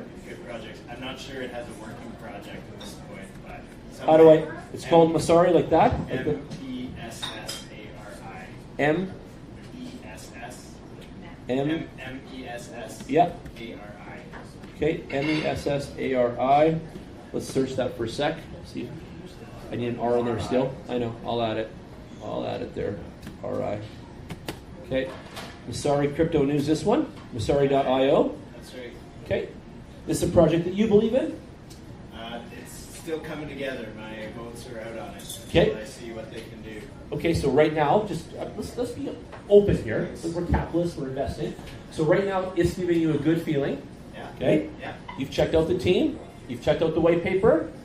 You did some due diligence. Tell us a little bit about your moves. What did you check out? So actually, this is a token curated registry is a way for people to collect information in a decentralized way. So you were saying for ICO bench and ICO ratings, we don't know who these people are running Gotcha. the site. We don't know what their expertise is. So it is a centralized opinion. This is a crowdsourced opinion area. Yeah. And this feed here is what? Based on individual ones coming through? Like I see IDEX and Fort Delta in But there? it's incentivized crowdsourced, where a person basically puts a bit of skin in the game to back up the claim they're making. Gotcha. So it Nice. can be done anonymously, but Nice. based on the amount of wealth that a person has put behind their opinion, it's an indicator of their confidence. There you go. I love it. So now you know. So Masari is a crowdsourced, opinion-driven, with what would we call that? Clout and skin in the game. Skin in the game, right? Token economics. Token economics, right there. So now you know. So you guys can come here and you can read about some of the projects. There's cool. There's Magic's name. That's neat. Crypto investors crazy for stable coins. There you go. So interesting. I love this. Thank you for that tip. So anyone else know of something else that's a little less biased and a little more informative that we all can look into? Anybody got one? Throw in. You got a website, Kevin? Anything you've been going after? Did you know about this Masari one? I love this. Thank you. Bring more news to The the whole bit. idea of curation markets and token registries, it's less than 1 year old. It's like Oh yeah, this is a brand new way of the next thinking. wave into crypto token economics. How many of you enjoy the opinion of the crowd? Let's just say that. Does anyone love that? Put up your hand. How many people value the opinion of the crowd more than the fake news and the fake stuff? Absolutely. So we're with me. Thank you. Thank you. So we're in a room of like-minded people. Thank you. I'm glad you're here. What were you saying, Kev? Look at Senno. S-E-N-N-O. S-C? Sorry. S-E. S-E-N-N-O on here? It's a neo-based, crowd-based Okay. platform. Kevin is our, he's constantly like an ICO sleuth. So he's looking at ICOs and teams and who's full of shit out there. And he's always got something that he comes up with. So this is his of the week. This is called Senno Coin, S-E-N-N-O. And this is coming out. Benchy's giving it a 3.2, but whatever, right? It's a Neo coin, so that's out of Hong Kong. And Neo is the Chinese version of Ethereum, that idea only, but it's not, but it's its own coin. Neo is a very valuable coin. I invest in that one too, okay? And let's give this a quick watch on the vid. See if it's got any good juice here. See what they're saying. 2-minute vids. I like 2 minutes. 20 minutes, no. Can we go full screen on this? The blockchain is about transferring the control to the people, to us, because we are the ones that create the information. And now, we have a new way to collaborate and share that information. We can process that information in a completely transparent way, and won't require trusting any third party. I know it's embedded here, but I can't mess with it. Web 2.0, It's not letting me do it. collaborating and sharing their Here? thoughts and opinions on a daily basis. Nope. We believe that it's incredibly important to harness that wisdom of the crowd in order to help us make important decisions in our day-to-day lives. And this should be done with the concept of decentralization and peer-to-peer knowledge. So that's why we invented Senno, a decentralized crowd wisdom platform that uses advanced sentiment Yeah, it won't work. and analysis It's technology embedded to shittily. provide new levels of accessibility, resilience, and speed, which will allow us to enjoy crowd wisdom in almost every aspect of our lives. So crowd wisdom. Senno is really an amazing community of data analysts, developers, and trend experts that are focused on building decentralized technology. And what's great about it is that people from all over the world who share our vision will be able to contribute and participate in building and expanding the network. We sense that crowd wisdom applications are being produced today by centralized, non-transparent organizations, and we believe that decentralization will have enormous effects on expanding the use of that wonderful technology. A good example of this is Crypto Scanner, the first product we're building on top of Senno, which uses the wisdom of the crowd in order to predict cryptocurrency's market trends.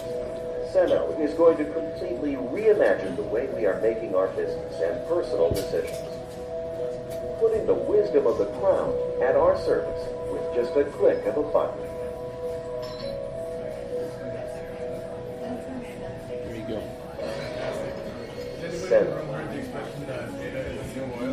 Data is the new oil? Yeah. Data is the new oil. Yeah. Code is the new law. Well, not necessarily. We'll see about that. Because you can write code that is illegal, so I don't know what it is. But data is the new oil. Historically, the top 10 market cap companies have been and right now, the top 5 companies in the world are all data companies. Data is the most valuable commodity. It is so. The question becomes, who owns it? Yeah, who does own it? Aren't we supposed to own our own data? Are we supposed to be empowered by our own info? The ethical premise is the person that the data is about should have a claim on it. No Should. matter who collected it. It's like you can get a third party who's collecting data on people, but the person who the data is about should probably have a claim on the value of the data. That's So it's like this is the revolution. This is what crypto has a little bit of a leverage point that we can squeeze it out of people if we move this way. I'm on ICO Bench's About Us page real quick. We've used ICO Bench for 50 workshops, just saying that too. And again, we're trusting this guy. Remember what the guy was saying in the TED Talks was the trust economy that we're living in. We are trusting more now, and we want to trust our systems. So 4,199 ICOs have been published so far. 4,199. That's a lot of projects, guys. How many of you invested in 4,000 ICOs so far? Anybody? No, I knew that.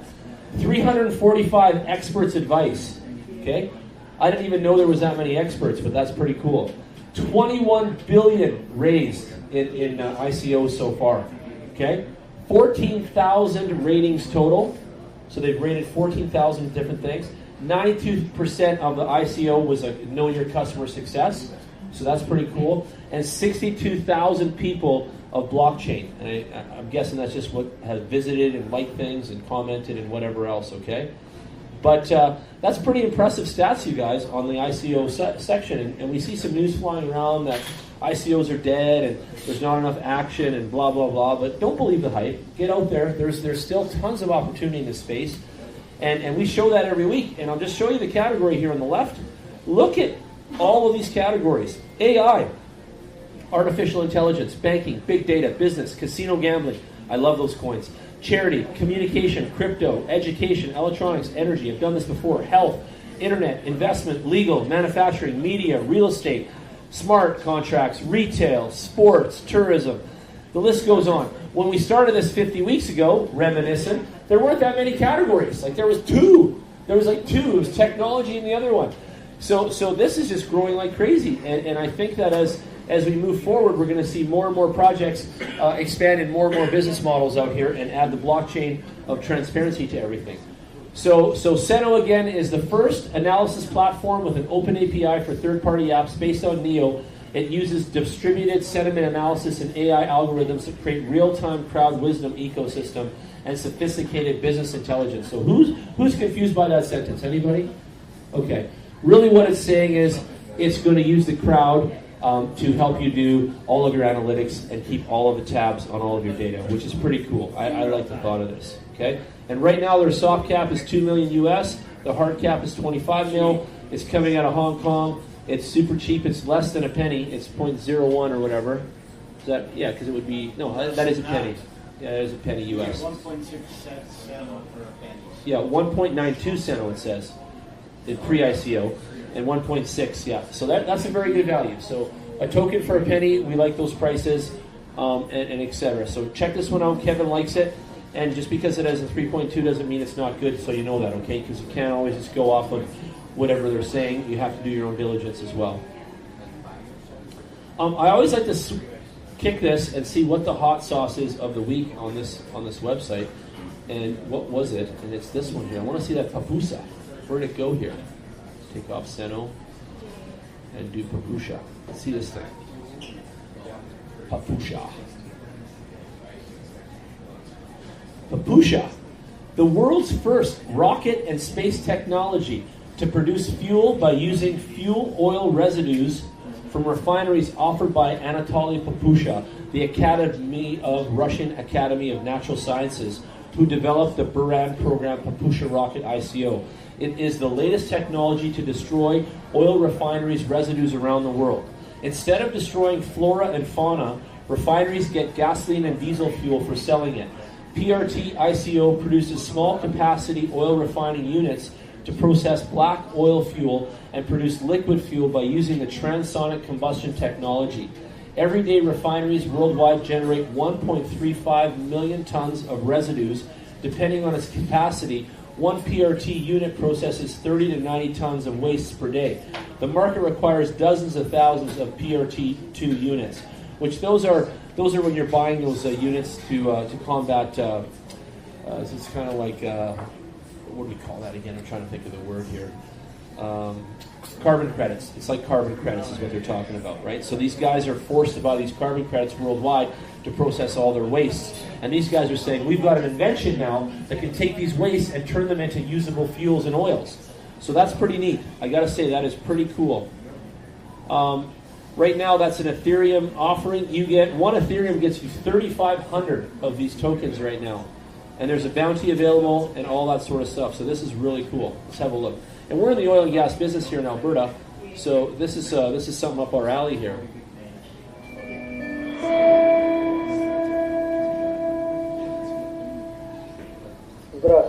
Income from waste. Я профессор Papusha. He's Professor Papusha, leading expert in the rocket space. Специалист в ракетно-космической отрасли. Я участвовал во He всех participated in main thematic programs in the Russian space rocket technology. ракетно-космической техники. He's a developer of the first missile, it said, that was powered by waste. Место занимает последняя эпохальная программа, The Energy Buran is a program he которая created. выполнялась под руководством одного из самых выдающихся основоположников практической космонавтики Валентина Петровича Глушкова. Russia is very missile, cosmonaut, соратников big самое fuel, сложное поручение uranium, titanium. создание экспериментальной базы для отработки самого мощного He's в created мире the world's testing for the most powerful rocket propulsion vehicle, the Energy Buran rocket. Задача была сверхсложная, потому что It was extremely complicated. It was necessary to place the experimental base within the Moscow city limits. At the time, it generated 1 ton of carbon monoxide per second for 180 seconds. So 180 tons of carbon monoxide is coming off this thing right next to the city. That's what they're saying here. Let's just be, we're logical, we get it. So they had to create the world's largest combustion chamber to capture that flow rate of all that.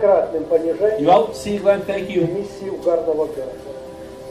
This provided an opportunity for them to look at what they were basically capturing there. It's kind of loud, but I'm just reading off the bottom so you guys can hear it. But yeah, it's interesting stuff, you guys, like really neat. So they figured out a way to capture all that carbon, 180 tons or whatever coming out of there. So now they built an investment coin around this technology, and now they're going to turn all of that waste product into fuel, which again is revolutionary. And that's what I like about the decentralized economy and all this stuff regarding crypto. People go crazy with it.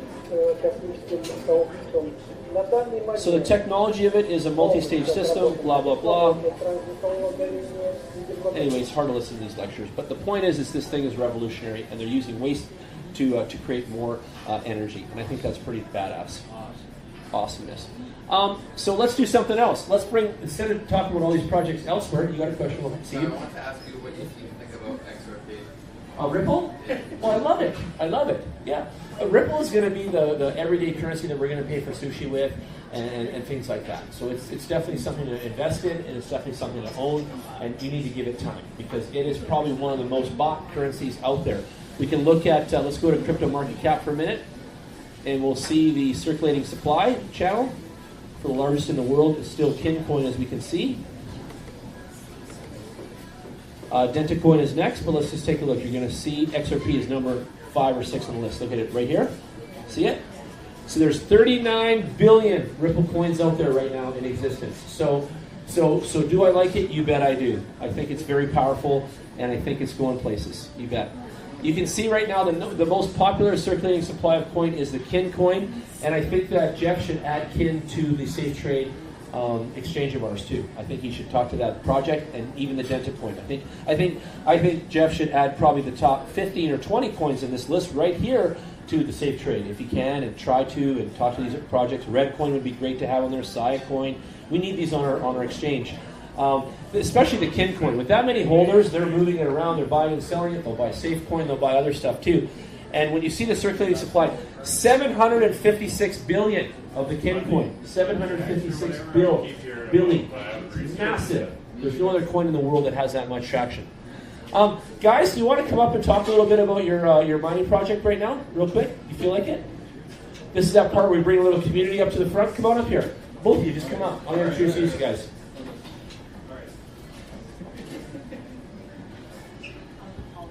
Come on up. I'm putting you on the spot, but it's worth it. Let's get up here. You're with these guys too now? I didn't know that. Good to know that. So these three guys right here are running their own mining operation, and they're creating income doing it, and they've also got some investment vehicle with it. We can talk to them, any of them, after. So please do. And what they're doing is they're taking some local investments and they're growing a mining farm. And some people dream of owning a mining farm with all those video cards and all that. So what you can do from these guys is you can actually own one video card. You can own 2, 3, 4, 5, like that. So you can grow your investment with these guys, and you can attain crypto and Bitcoin along using their farm. So instead of running your house with like mine, full of heat, and my loft is full of for mining machines and all that, and it gets really hot in there, you can work with these guys and be part of their mining farm. And they're growing, and they need local people like us to support them, which we do. And as they grow, they're going to go to more professional and larger operations, and then we're going to start to co-host and co-locate mines from Quebec and Ontario and things like that. And I really want to help these guys grow because they're doing it properly. Their monitoring's top-notch. And I'm also going to have them help me with that 10,000 machines mine that I'm trying to sell right now, that big project. So hopefully this whole team comes. But go ahead. Say some stuff. Introduce yourselves first of all. Tell your names. And why you're here? Sure. Okay. Yeah. So I'm John Hartney. This is Nathan Myers. John, Nathan, I'm Jordan. And Jordan. John, Nathan, and Jordan. All right. So who we are? We're Talking to the mic. ADMCO, Alberta Digital Mining Company. Can I pull up something on the website? Yep. ADMCO, ADMCO.biz. Okay. Hopefully it's working. Yes. All right. That's what happens at the start. What? Just the W's in front. Oh. And the HTTP. Do we need that too? Yeah. Okay. No problem. I'll get it up there. I'll get it up basically there. what we have is we have about 200 GPU miners that are distributed throughout, let's say Calgary and Alberta. So we'll come up in. Tell me what another one is. We'll And A little closer. there you go. That's it. Yeah, All right. Make love to the mic. All right. So we've got about 200 GPU miners going. We have them all optimized individually. We have custom software that other miners can use as well. It optimizes every individual GPU, benchmarks them, and determines what at any 1 second what the most profitable cryptocurrency is to mine. What else? Yeah. It also, anything about like, graphics cards, it optimizes clock frequencies for memory and core speed and power consumption as well.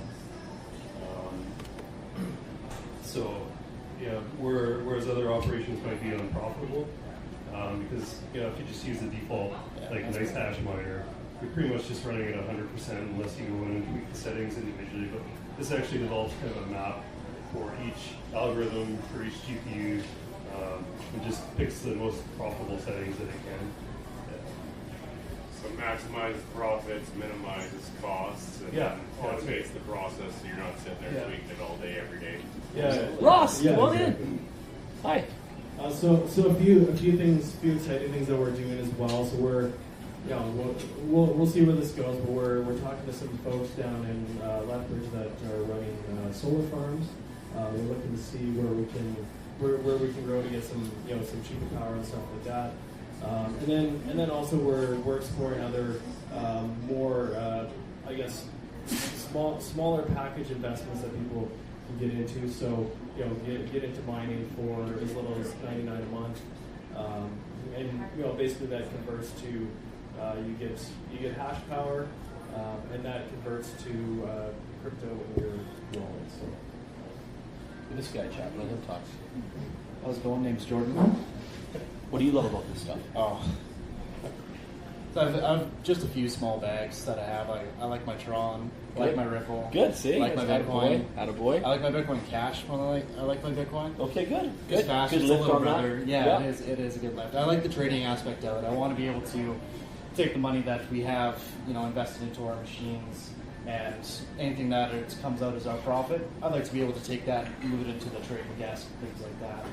Really grow the company into a trading platform, things like that. And then our mining aspect, big in the clients. You want to have as many people come in, you want to bring in a lot of value into the company, but you want to have a lot of the aspect of everybody that wants to be involved in the mining space. Everybody wants information. Not a lot of people know how to get it. You want to bring that to everybody that really want to have a piece of the pie, a piece of the Bitcoin pie. Any questions about ADMCO? Yes. How do you get involved? What do you guys want to do later? We can get coffee. That's really how you can get really involved. That easy? Yeah, it's money in and it's crypto out. It's a big investment at first. We have our page up right here. You bring it in. We do all the hardware. We do all the monitoring of it, and you can sit there and watch your money grow. So let me ask some questions here. So can the investors here, let's say, Paul right here, Paul would love to invest in mining, just example only, he's not saying he is, but he would, and he wants to give you guys $500 towards mining here, just example only. Does he already own a video card or a spot with you guys? And then with that spot of $500, does he get to watch and monitor the growth of that funds or that kind of idea? Like, how does this look? That's what I'm trying to say. Yeah, for sure. Yeah, so basically any investment that you make is we call them digital mining breakthrough dimers. Okay. So you get a portion of a video card. So say our video card buy-in is $1,300, $1,400. Put 500 in. That get a portion of the video card. Whatever that video card mines, you'll get that portion based on the shares of that video card that you own. Okay. And you can Simple. You can just watch it grow in your account. Nice. Yeah. Have you got like a secondary market where people are trying to sell out after being in it that want people to buy? For the video cards? Well, yeah, for this, obviously people can buy in, but people got into it and think that it's not for them and they want to get out and maybe buy their share. Like, do you effectively get a share for every yes, 10,000? Every dollar. Yeah, exactly. So you can, right now it's ad hoc, it's private, right? So you could do that. So you can only buy in, you can't cash out. You can buy in, you can cash out to the company, or if you wanted to transfer, you can sell it privately to someone else who's interested. So could you keep track of any of those private sales? No. It's not at this. Sorry, we keep track of the individual diamonds that come in. Yes. Yeah. Okay, so you can choose to reinvest, or you can choose to take a payout every month, whatever percentage of kind of what you earn per month can be either reinvested or paid out. Well, I'm just thinking the bigger thing. I mean, putting in $100,000 and thinking, okay, I do this for a year, but if I want my money back, how do I go about doing that? Yeah, that's right. Yeah, we can do that. With bigger investments right now, we're doing it on a contract basis, so you would be locked in for a certain period, and then after that you can either cash out in the meantime if you wanted to private sale. You can do that as well. Yeah. Someone else buys your position, right? That idea. Yes. So your position will be, say you're at that $100,000 position. So your $100,000 position, the reason why we do that on a contract basis because it is a lot of money. It's a ton of money to throw into a lot of machines. If you have $100,000, you want to buy $100,000 worth of machines. We will purchase those machines, we put them to work. Those machines will now turn over a profit, and that profit will benefit the community. To take out that kind of money, it's just building. We're constantly building. once you get bigger and bigger and bigger, the bigger the payouts can be, the faster we can get our money back out to our clients. And after a year, I think not bad. There you go. So now you know. So locally, these guys are going. Hopefully, in that big project that I'm working on, I might be able to house their project inside ours. We don't know yet. We're going to have electricity at about 25% the rate of what Alberta is going at right now. So it's exciting for these guys. And I want them to be like my middle managers, where we can bring the Quebec guys in and co-locate all these things and have these guys manage within the big operation that I'm trying to set up with the big oil and gas guys, which you saw that video of me downtown at Stock Exchange, right? So that's how I work here. I'm trying to bring guys right out of the group here up with me into projects and things like that. So we're just getting it started, but that's why I do this. That's why we're networking, and that's why we work like this, right? And these guys are starting their startup operation, which I'm really proud of them for. I've seen some of the numbers. I've seen how they track it, like really good. Like honestly, like way more dialed in than some other people are doing. So it was really good. Okay, how many people? Go ahead. You got a question? Go ahead. Affiliate link? Not yet. Not yet. We do with us. So like if we bring them any clients, they will they have an affiliate for us. Yeah, it's a manual one. You got it. Yeah. I just wanted to ask, at what price would Bitcoin have to be for mining to be profitable? To not be profitable, or to be profitable? It's profitable. It's profitable right now. It's profitable right now. Yeah. It's around like 5,800. Yeah. Depending on energy costs. Yeah, it depends on energy costs. Iceland. Yeah. You get power for free, it's always profitable. But even where are you if getting your power right now? Just NMAX. Yeah, NMAX. We're just getting it regular rates right off NMAX. Yeah. Like, it's still profitable. Yeah, like I said earlier, we're looking at other options. These solar options and other. Yeah. Let's talk afterwards. For sure. Yeah. Awesome. Okay, guys. Well, thank you. Yeah. Well, thanks for having Jordan. Jordan. Jordan. Nathan. Yeah. And John. John. And I'm only saying those again so you guys hear them. John, Nathan, Jordan. Talk to these guys. ADM Co. They're awesome. Okay, we got another special guest. Thank you guys. Get down there. So, how many people remember the name of our SafeCoin exchange? Who can yell that out for a free T-shirt tonight? Let's go. SafeCoins exchange. What is? No. SafeCoins exchange address. What is the website for SafeCoins exchange? Anybody? We have been mining some SafeCoin as well. Good to know. See, they're mining for it. Anybody got this? Nobody? Save.trade. Of course it is. There you go. There you go. SafeCoin T-shirt. All right, we got one more T-shirt. It's a small going out tonight. Who can tell me Satoshi Nakamoto's birthday and hasn't won anything yet? So save this for someone that hasn't won. Oh, was it like April something? Nope, wrong. There's got to be someone. Yes. Did you get a T-shirt yet? No. Now you got one. Yeah. And it's small. There you go. Excellent. Good. Someone take her picture. I'll take her picture with my phone here. We have a winner. Me too. Awesome. One more. Okay. Corey, you hold up your shirt for a sec, can you? Your other hand. You grab with your other hand. Yeah. Oh. Feel this? Here, you film me, Paul. You see me over here? So smile.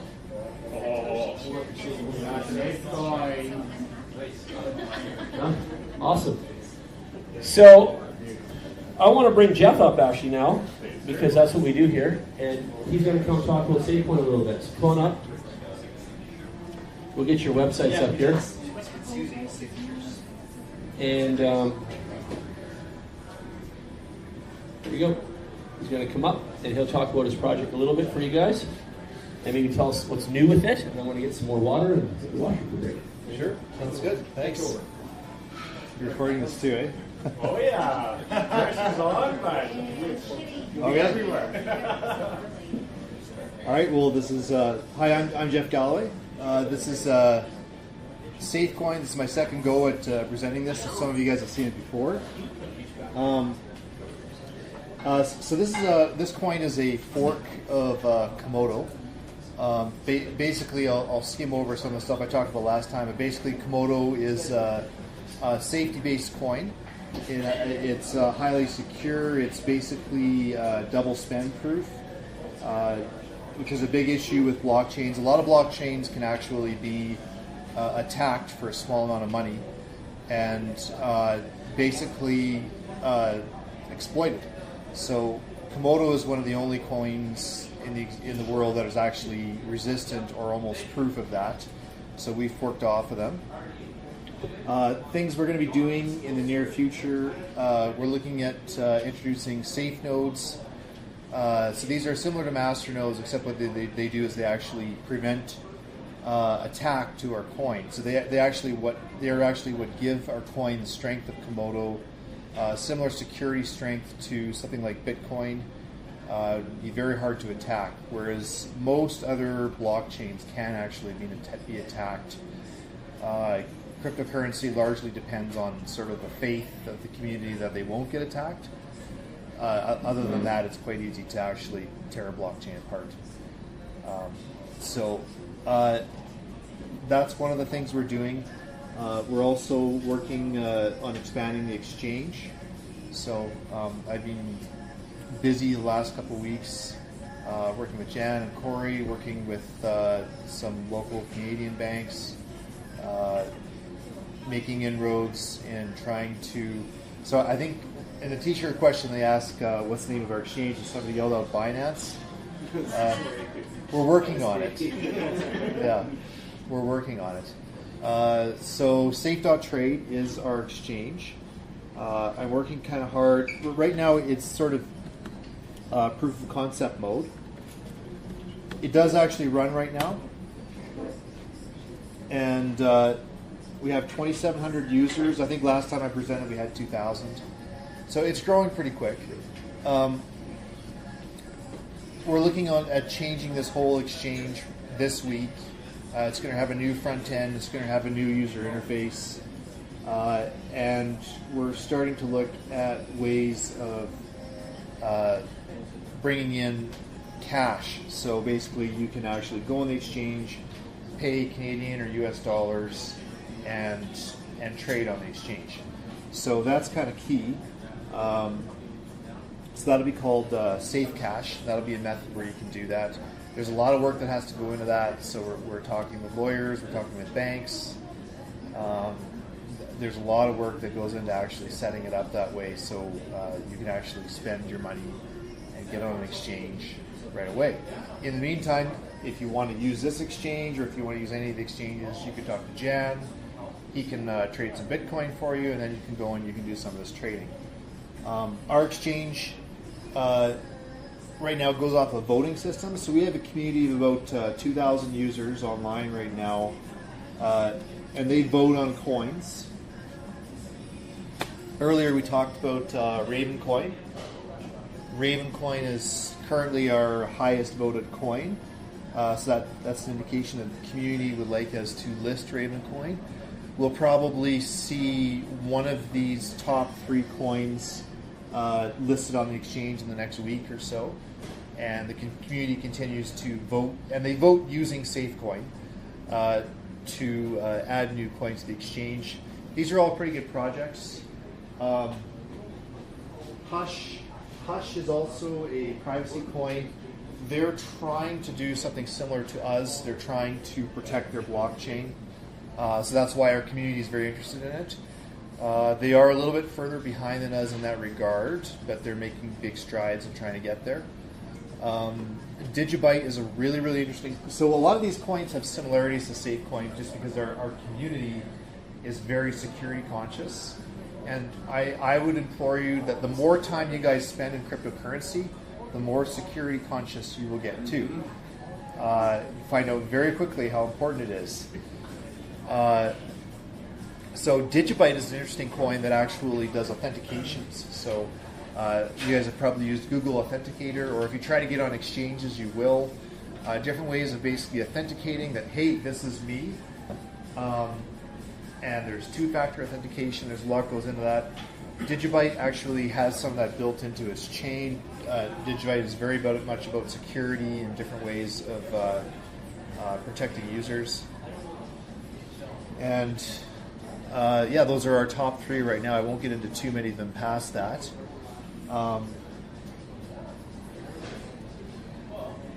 So that's what we're looking at doing, is basically revamping the entire exchange. If I get to present this a week or 2 from now, this will look entirely different. We want to be competitive visually with Binance. Our back end is already highly secure, highly functional. I'm over in the corner there adding a new coin right now that was voted in last week. So we're constantly adding new coins, and basically SafeCoin is the vehicle to add new coins. So most exchanges actually charge very, very high listing fees. What we do with our community is people buy SafeCoin, and then they use that SafeCoin to vote coins in. And we've had a lot of luck with that. We've had a lot of really interesting coins come in that way. Same thing on the exchange. We're looking to grow the volume on the exchange. Everything has a SafeCoin pairing. If you're trading with SafeCoin, you get a reduced rate. Binance has something similar. Binance has something called Binance Coin. So we look in. I think it's been brought up a few times in this.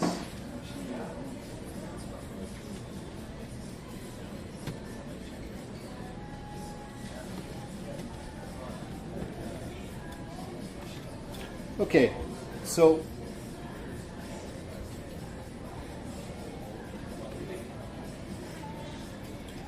Binance Coin is something we're modeling ourselves a little bit after. It's not the only thing we do, but basically Binance runs a coin on their exchange, and that coin is paired with everything. It trades it. The commissions are lower with that exchange, and you get deals with it. And they're currently at a market cap of almost $1 billion. We're looking at doing something similar with SafeCoin in terms of the exchange. The only thing is Binance Coin is kind of tokenized. It's just for the exchange. SafeCoin is actually a coin that can be used in real life. We've talked here about transactions per second and coins that can be scaled to do real world business. Ours is 45,000 transactions per second, which is just slightly higher than what Visa is. And there's Jan. I'm not ready yet. You got more to talk about. Keep going. Okay. Show them the something else, like how it started or where it's going or something to that effect. Sure. Yeah. Sounds good. Show them that part. You want to see the future of SafeCoin. So the future of SafeCoin, we're going to be introducing safe nodes soon, and those are going to provide that security level so that we can do very fast transactions. These are 1 minute block times. So the shorter the block time, the faster the transaction. So we can, if we combine our security level with our very fast block times, that means that you can walk up to a counter and pay with your phone. So we have like SafeCoin on phones. We have like phone apps as well. You can pay with your phone for something, and the transaction can be verified in less than a minute. So that's because you can trust the confirmations with this coin because it can't be messed with. It can't be 51% attacked. It can't be double spent. It has a much higher security level than most coins. Even Bitcoin to some extent can't do some of that. You need 6 confirmations. For a full confirmation with Bitcoin, it takes about an hour. So it takes 6 confirmations, 10 times each confirmation, or 10 minutes each confirmation. So we could do something similar with a similar level of security in about a minute, and have that happening all around the world. Whereas Bitcoin, if a lot of people are doing transactions with Bitcoin, it's very, very slow, and they're slowly working on solutions for that. Whereas ours, you could be doing that all around the world. You could have 45,000 transactions going at the same time, and they would all happen, and they would all show up on the chain. And we've done pen testing, like we've done examples of that where people have done a ton of transactions on our blockchain at once, and we've watched all the transactions go through, no issues. So we're sort of multi-pronged. We're set up. One of our avenues of revenue will be the exchange itself, but we're set up for real-world transactions, business transactions, transactions where you can do point of sale. We've got kiosks set up. I'll see if I can find an example on here. Sorry, I'm just sort of flying by the seat of my pants here. But we have kiosks set up where we're basically partnered with other coins.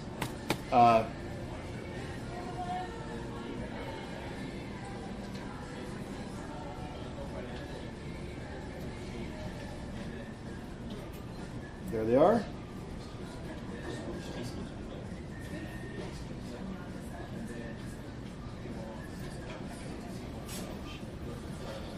Sorry, I'm just flying by the seat of my pants here, so I have no PowerPoint here. But you can see SafeCoin is included in this kiosk here. So we were actually already manufacturing kiosks where there's a number of coins on here that can be used in restaurants, bars. We have some restaurants out in Calgary that are going to try to adopt this. We have communities worldwide, so there's people in Germany, people in Russia, people in London, people in the US who are trying to get these out. And I'll admit to some extent it's a novelty item, but it brings us exposure and allows people to actually use cryptocurrency to buy things that are important, like beer. Most important. One of the things you'll notice on here, so in this kiosk, we're working with groups of different people. Because stuff like this takes investment, it takes a lot of work, it takes a lot of development. So you see there's a number of coins on here.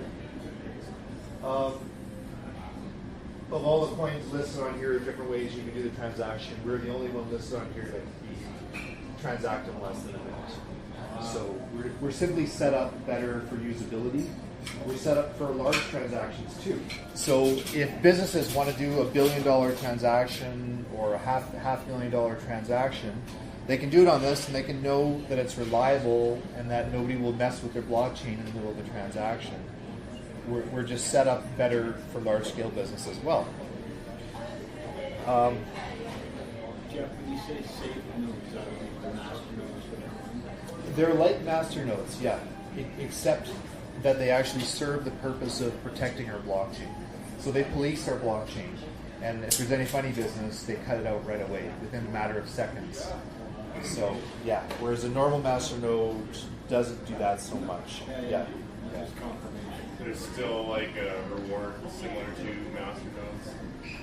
Yes, and masternode rewards can vary a lot. So one of the ways we're looking at of handling the rewards is. Let's cut the cake before these guys leave. Come on, let's cut the cake. Let's do it. Let's do it. Cake cutting time. Hey, we're gonna do both. We're gonna cut the cake and do questions. Yeah, I'll do the cake cutting. You guys keep yapping. I'll do it over here.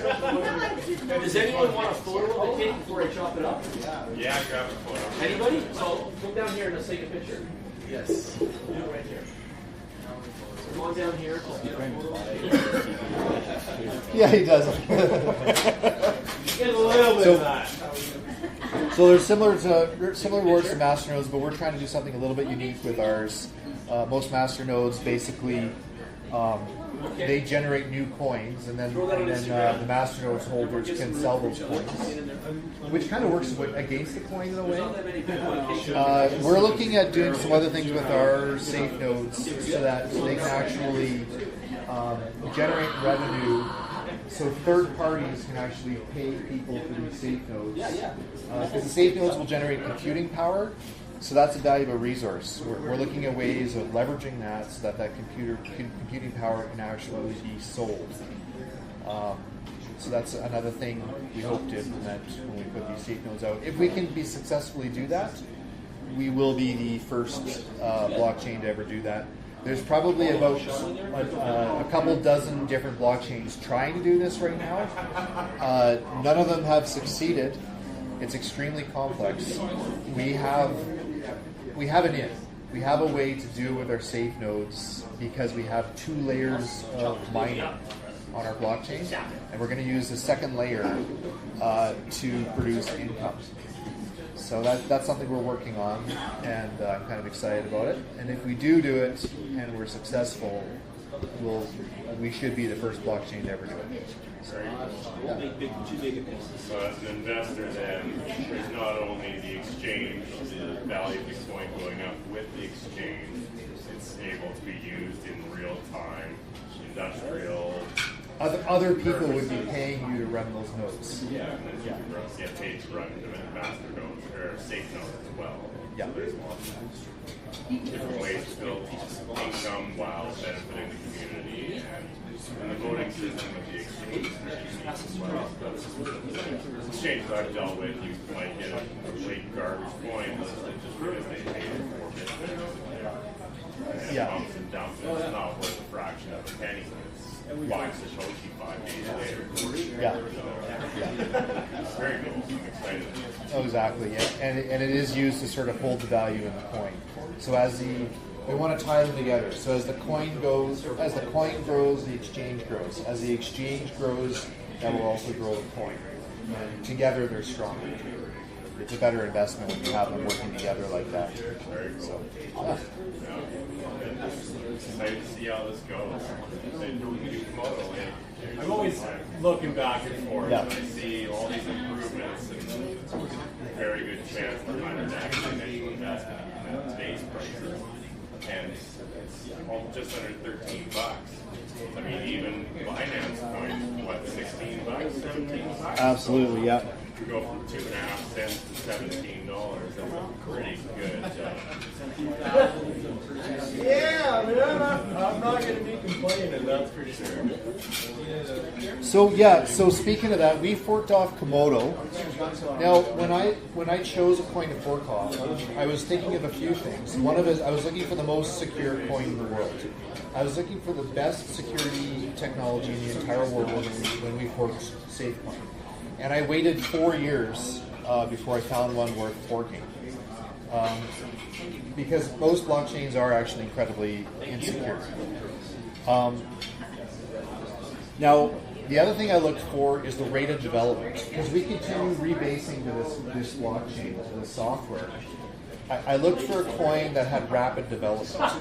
And Komodo has some of the highest rates of development of any coin. So when I forked Komodo, I think it was ranked something like 68th in the world. But they keep developing their coin. This just recently came out, so the Chinese government ranked all the blockchains in the world and tried to determine what the best blockchain was. Oh, the ranking's not here. Sorry, all I give you guys is the title. You remember number one? There. You know the answer. What's number one? Bitcoin? EOS. Oh, sorry. Yeah. It was that EOS. Was it EOS and then Ethereum or Bitcoin?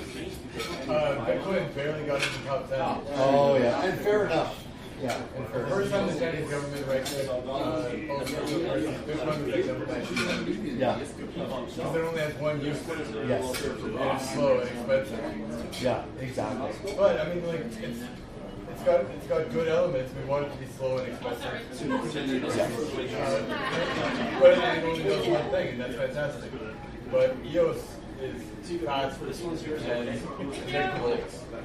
Yeah. And it has so many uses. It is. It's very, very multi-purpose. So you want to kind of look too at what some of these blockchains are, where some of these blockchains are headed. Like what rate of development do they have? What kind of new features are they bringing in? The blockchain I forked off of, in the time that I forked off of it, has gone from 68th in the world to 3rd in a period of about 6 months, depending on which ranking you're going off of.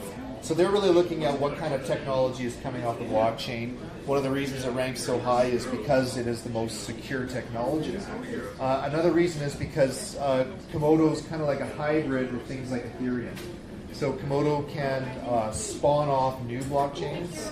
It can tokenize. It can produce tokens. It's compatible with ERC20. Yeah. So that all just happened 2 weeks ago. Yeah. So they literally produce stuff at just a phenomenal rate.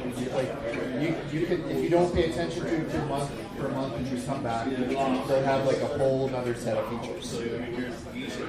So yeah. So in our next rebase, SafeCoin will have the ability to tokenize, to be compatible with ERC20, and to produce baby blockchains. and they can be customized in whatever way you want them customized. So, yeah. You have some very interesting things to talk about. Yeah. Yeah, well, we got that credit union of CRC 20 compatible. I was going to mention that There's to you. crowdfunding and everything else involved with that. Yes. So. Yeah, the bank was interested in that as well. Yeah. They were, yeah. Well, we have a crypto bank now. There you go. Yeah. Potential collaboration down the road. Absolutely. Yeah.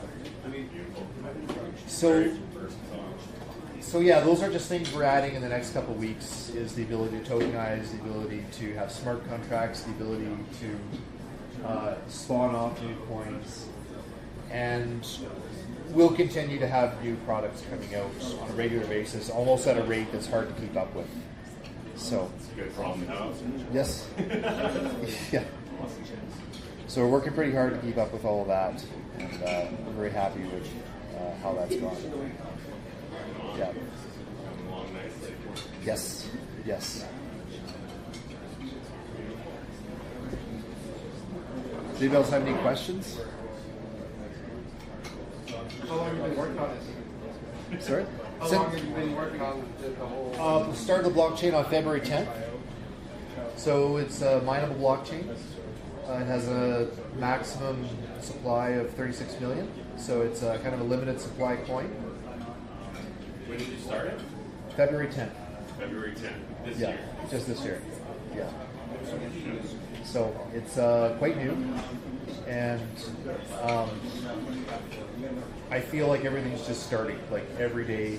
So now there's just like so many more elements involved. We have a super active community, and I can barely keep up with the amount of new features that are coming in. So I did something kind of backwards. Normally what you do is you grow your coin locally and then sort of reach out to the community. I did this backwards. So we already built a community on Bitcoin Talk. We have a very, very active community internationally. We have people from Russia, Japan, China, the Ukraine, London, all around the world who are invested and very passionate about this coin. And I never even approached anyone from Calgary until about 3 weeks ago. That's when I talked to Jack. Yep. So this is very new here. We are locally grown, yeah, but internationally known. That's right. Okay, let me get on here. Locally grown, internationally known. Thank you for having cake with us. Thank you for coming up here, Jeff. It's hard work to actually explain things to people. And you got guys like Corey ripping your balls off with these crazy hard questions here. Jesus, buddy. But the point is, listen, the point is, this man is a genius. He's been working on something. He doesn't sleep much. He's on to something big. He knows it. I know it. We support it. And those are all the most important things. And how we grow this thing together and we work together as a community, more of you guys can participate. I don't think we get enough participation actually from our crew and our club enough. But guys like this gentleman back here is already into giving. Paul's into giving.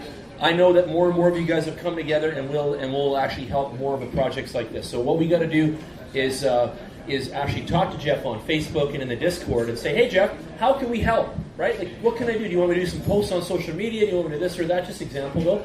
And he'll let you know. And we're building a team of people online and we're helping push this project forward. So it's exciting times. It really is. And I'm proud of this guy.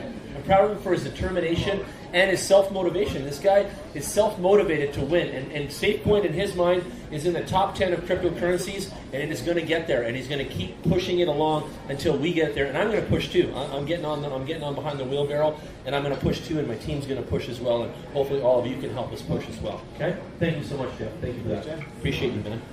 And we with SafeCoin, thank you guys. Thank you. You're on the top of this guy. This man eats and sleeps and breathes code, right? Code is God. So,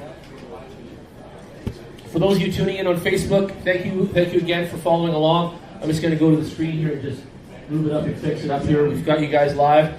Thanks a lot for following along. Thanks for cheerleading. Thanks for liking all my photos on the thing.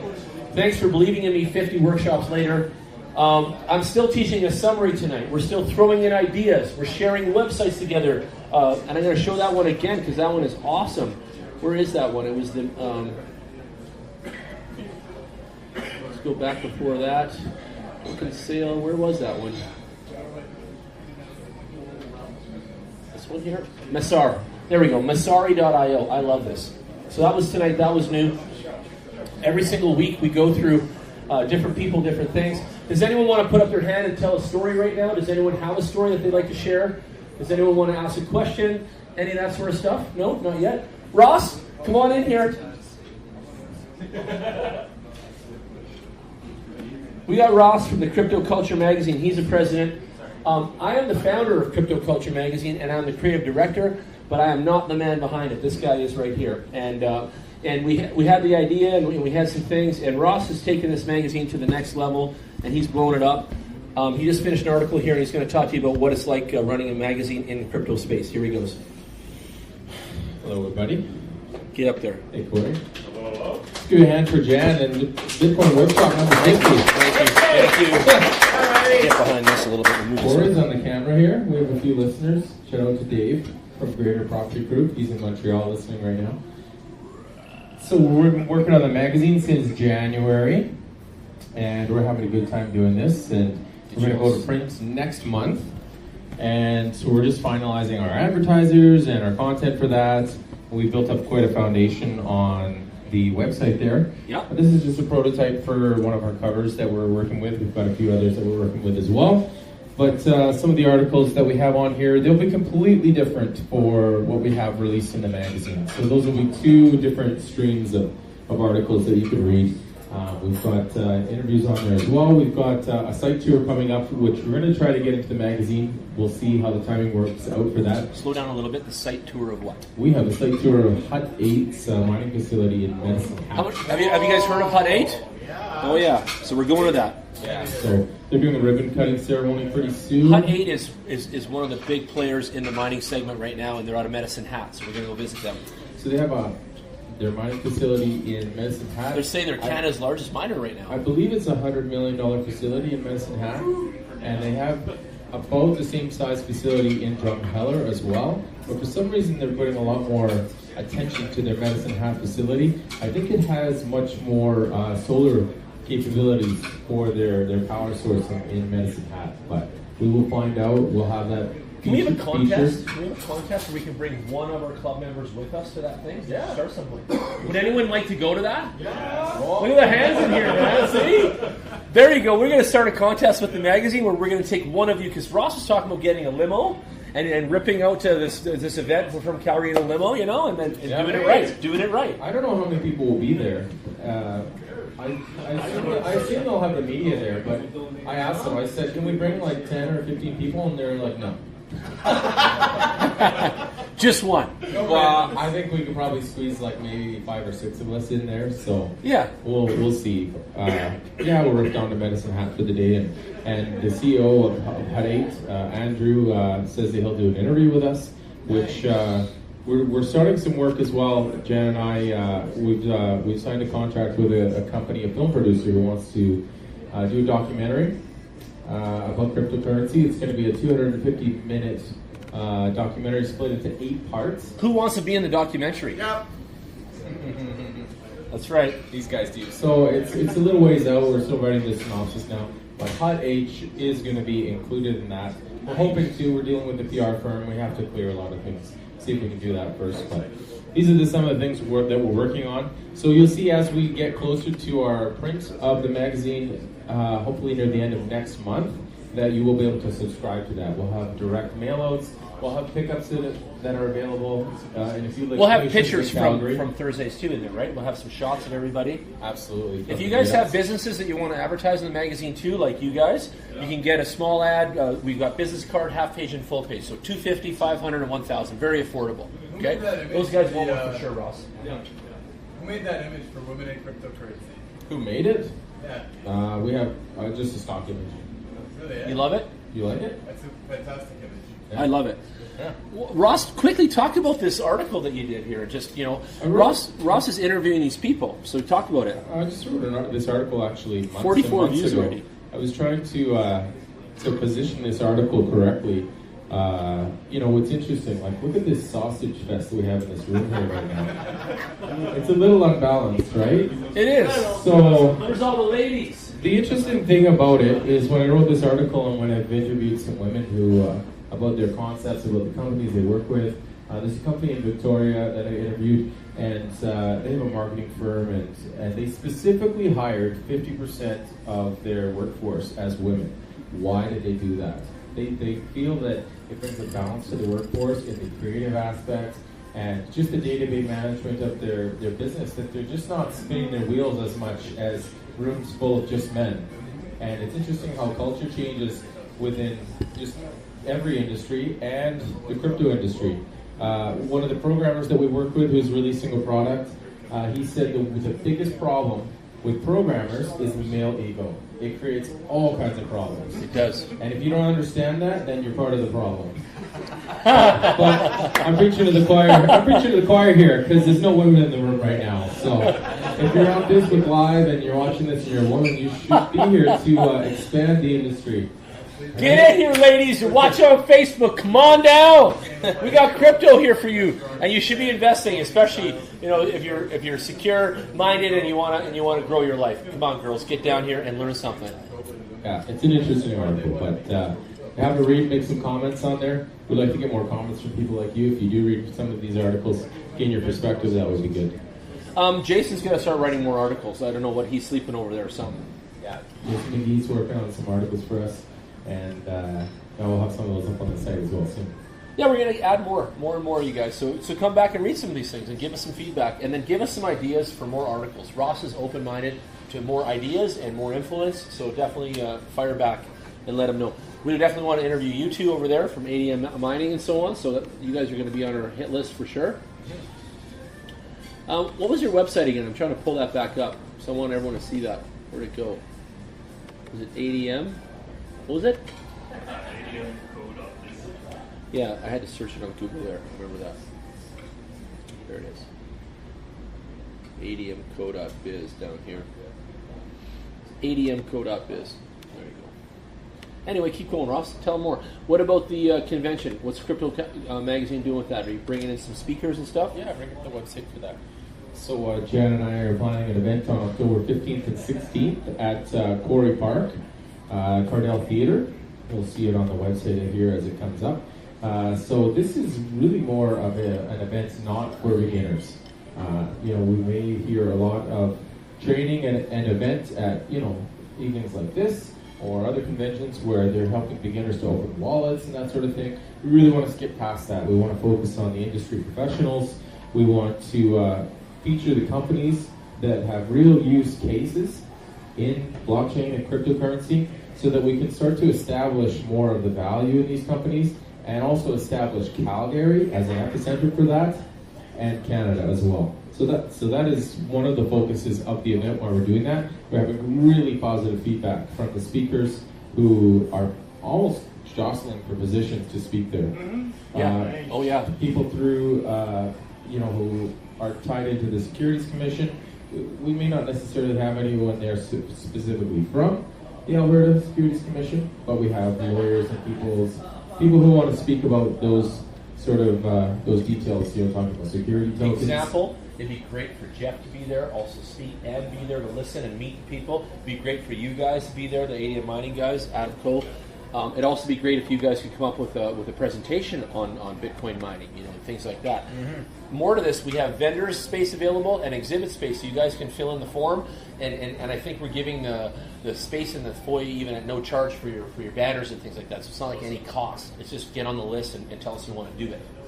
That kind of thing. Yeah. So keep that in mind. Yeah. So the interesting part about the event is between the 2 days, we'll see the featured times of the event will run from noon to 6 p.m. and then we'll actually have a musical concert each day afterwards as well. And networking. So we can enjoy the events. But during that time, it's a fairly high energy event. I've noticed the other events, you have a speaker come on, it's dead silent, it's quiet.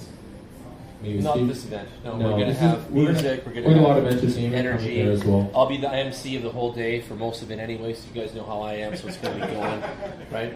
And we went to another event where the MC was sleeping on the wheel. He's like, some guy from SafeCoin here, don't remember his name, come on up. It's like, what? It's Jeff Galloway, SafeCoin, come on up, Jeff. It's like, no, you gotta know who the hell you're talking about, right? That's right. Every speaker's going to have an intro song. So yeah, kind of like the Mayweather team coming in, right? You're gonna have that song, right? He's gonna have your intro. And so we've got Greater Property Group, who are a company based out of Calgary and Montreal, and I think they're still on the live stream tied into us. They're going to be out speaking about how they're one of the first companies in Canada who are accepting across Canada on a national level, accepting crypto for real estate deposits and financing deals. It's amazing. So these guys are disrupting the industry. They're already booked in for the event. And we have a few other people booked in as well, and we're finalizing those details now. Awesome. I can't wait. What else can we tell them right now? That's enough. So the paper copy of the magazine's coming out in the fall here. We should have it out in September, just before this event.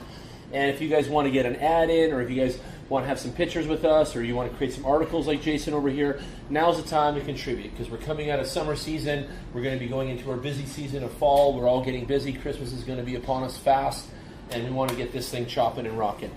So definitely keep in mind, and I'll tell you more, even for Jeff and you guys, Nathan and you, we want to be able to get you guys helping us market it to your circles. Because if you're involved with it, then you should be telling your circles. Same as him, right?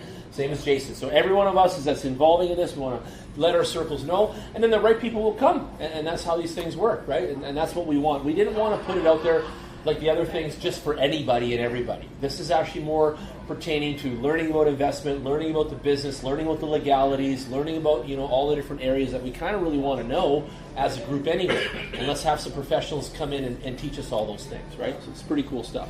And there's only 160 seats in the theater. Yeah. So fairly limited tickets. We will have more tickets than those actual seats because there's other multiple areas inside. There's a breakout area for private meetings. We have the vendor village outside as well. So we'll probably be closer to 300 tickets.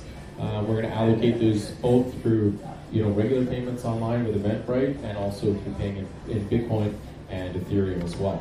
Let's talk about that. We got a Smart Ticks on the blockchain company. So you guys know about these guys? They're called smartticks.io, and they're a Calgary-based company that is doing. Tell them about it. You sat down with them. Yeah, so we sat down with Andrew. So the future of event ticketing right now in crypto on the blockchain. Pretty cool. And they're Calgary-based software as well.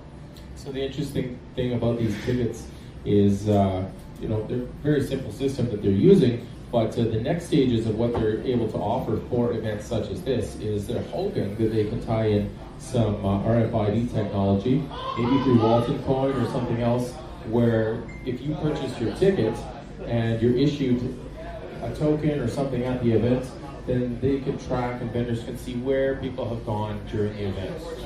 What booths have they gone to? What is the return on investment for vendors? And you can give all those details back to the vendors, which is fantastic. It's called an audit trail. Let me say some stuff here real quick. So right now the average ticket for a live show changes hands multiple times before being scanned at the door, like at the Saddle Dome, right? Creating layers between the entertainers and their fans. Every time a ticket moves inside this, revenue data is lost while fans risk buying fraudulent and inflated tickets. Smart Tickets by design allows the original issuers to decide how they can be bought, resold, and transferred from one person to another. They also create an audit trail for each ticket that provides valuable pricing, customer insights, and a direct sales channel to capture more revenue from each fan. It's really brilliant stuff. And it's made right here in Calgary. Andrew Brown is the guy. Who came to see you? Was it Andrew? Andrew did, yeah. Yeah, Andrew came by. And Andrew also spoke at the Bitcoin Rodeo. He was one of the speakers there too. He might have him at our thing. We didn't even ask him yet, but he might come and hang out too. Johnny Tran's in town here. I've seen this guy around, and Brendan Koch as well. And I've met Brendan myself too, and another thing. Chris Bray, the blockchain overlord, he's actually a pretty badass guy. I've heard a lot about him. I'm looking forward to meeting this guy one of these days.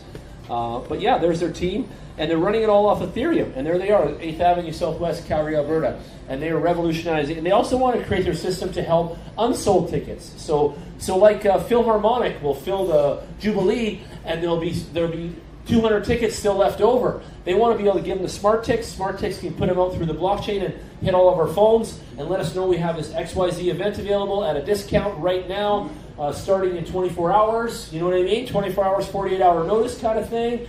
And boom. And they feel that they could leverage their technology against the database and be able to sell unused portion of seats and stuff like that on the blockchain at a discount, right? And through Ethereum and such. So pretty cool idea. I really like what they're up to. And I'm proud to have them as a guy or a sponsor at our thing.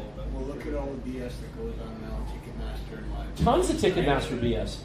Have you ever tried buying even hockey tickets or anything yet? And they kick you out and it took too long and all this other stuff? And all the resale sites. They own all of them. StubHub, Oh yeah, StubHub and all that is one giant monopolized conglomerate of centralized shit. That's right. And the activist in the room wants to light that place on fire. Trust me. He does. I know he does. That is absolutely opposite of how he likes it. I don't. I just want to build something that's better. Yeah. The light the fire, for the record, the light fire was a gross exaggeration. But he wants to build something better.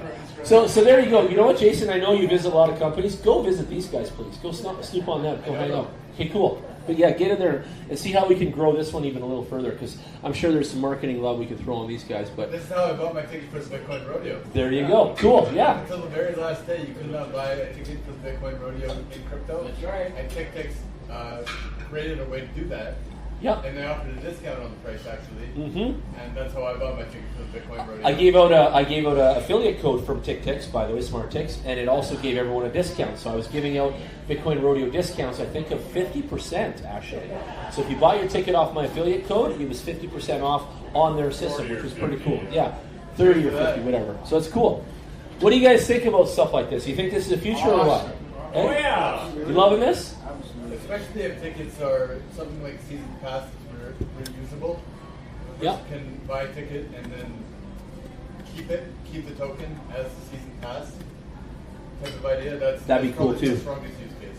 Well, how many of you hate having to log in all the time and all these passwords and all this other crap? Once we're in the blockchain and you do it once, you're done. Once they have your info, you're done. You can come back and buy again and again and order all these other things. What's the website, Jason, of the Bean project on EOS here that you like to show? EOS.cafe. EOS.cafe? Yeah. Okay. We'll do that quickly, but I'll show off the most recent development from the team.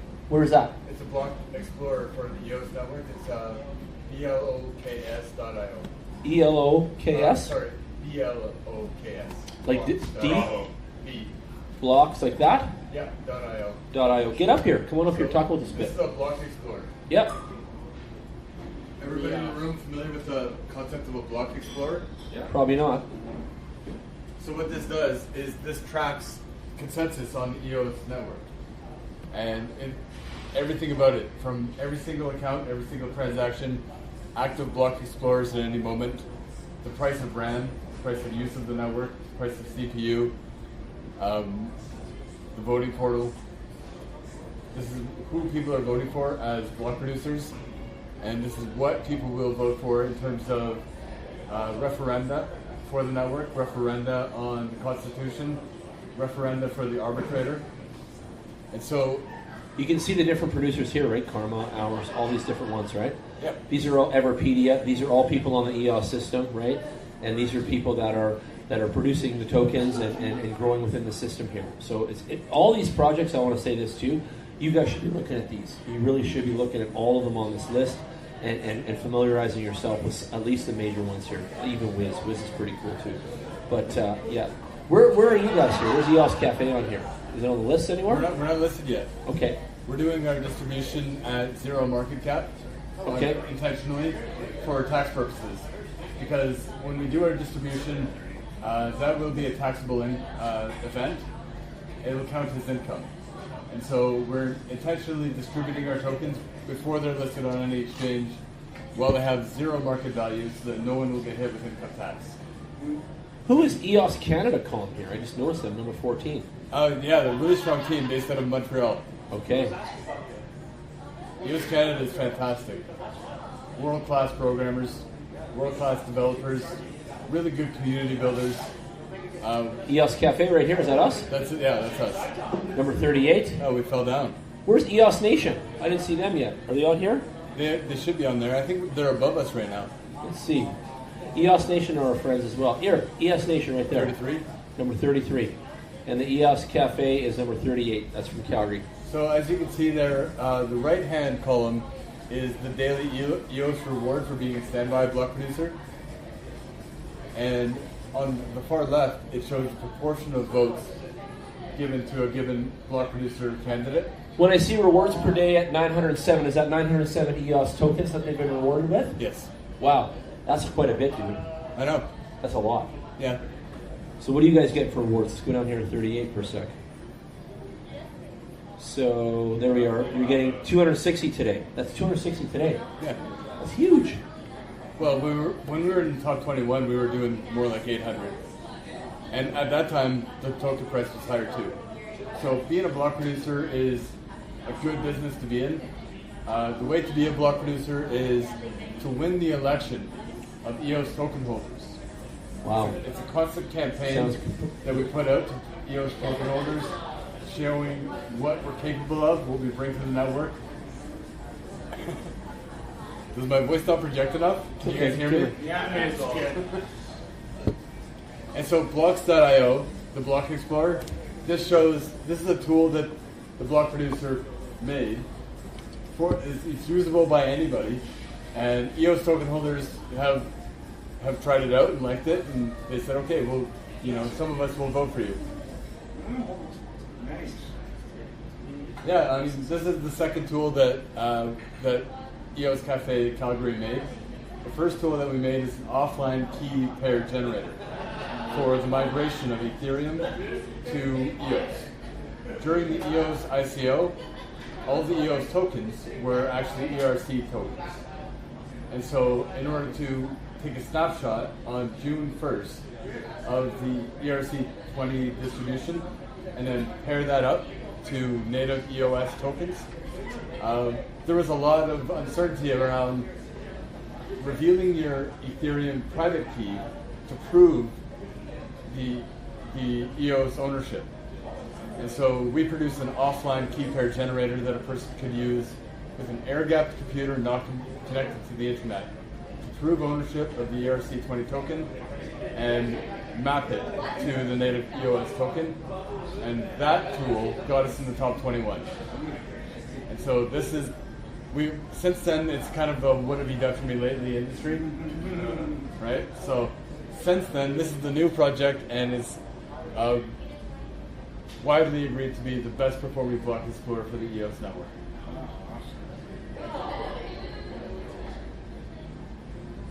Very cool. Are there any questions about EOS in general? So, as far as developing, is that Syed and all of you guys? It's mainly Saeed. Really, eh? Yep, he's our full stack developer, Cool. prodigy programmer. I mean, he would never say that about himself. And he'll be humble about it and like backpedal it. I'm saying in my own words, he's a prodigy programmer. And he brings a lot of ethos to what he does. He brings a lot of values and personal, I guess you could say. How does everyone in the room here get involved with EOS Cafe and race they want to? How do we join? What do we need to do? Do we need to buy some EOS with you guys? Attach to you somehow? How do we join the army? How do we join the rebellion? How do we join the activism? How do we join all of that around the EOS Cafe? Like, how do we get involved? Is there a way? Yeah, there are lots of ways. I mean, we have proof of enthusiasm that a person can earn beans through.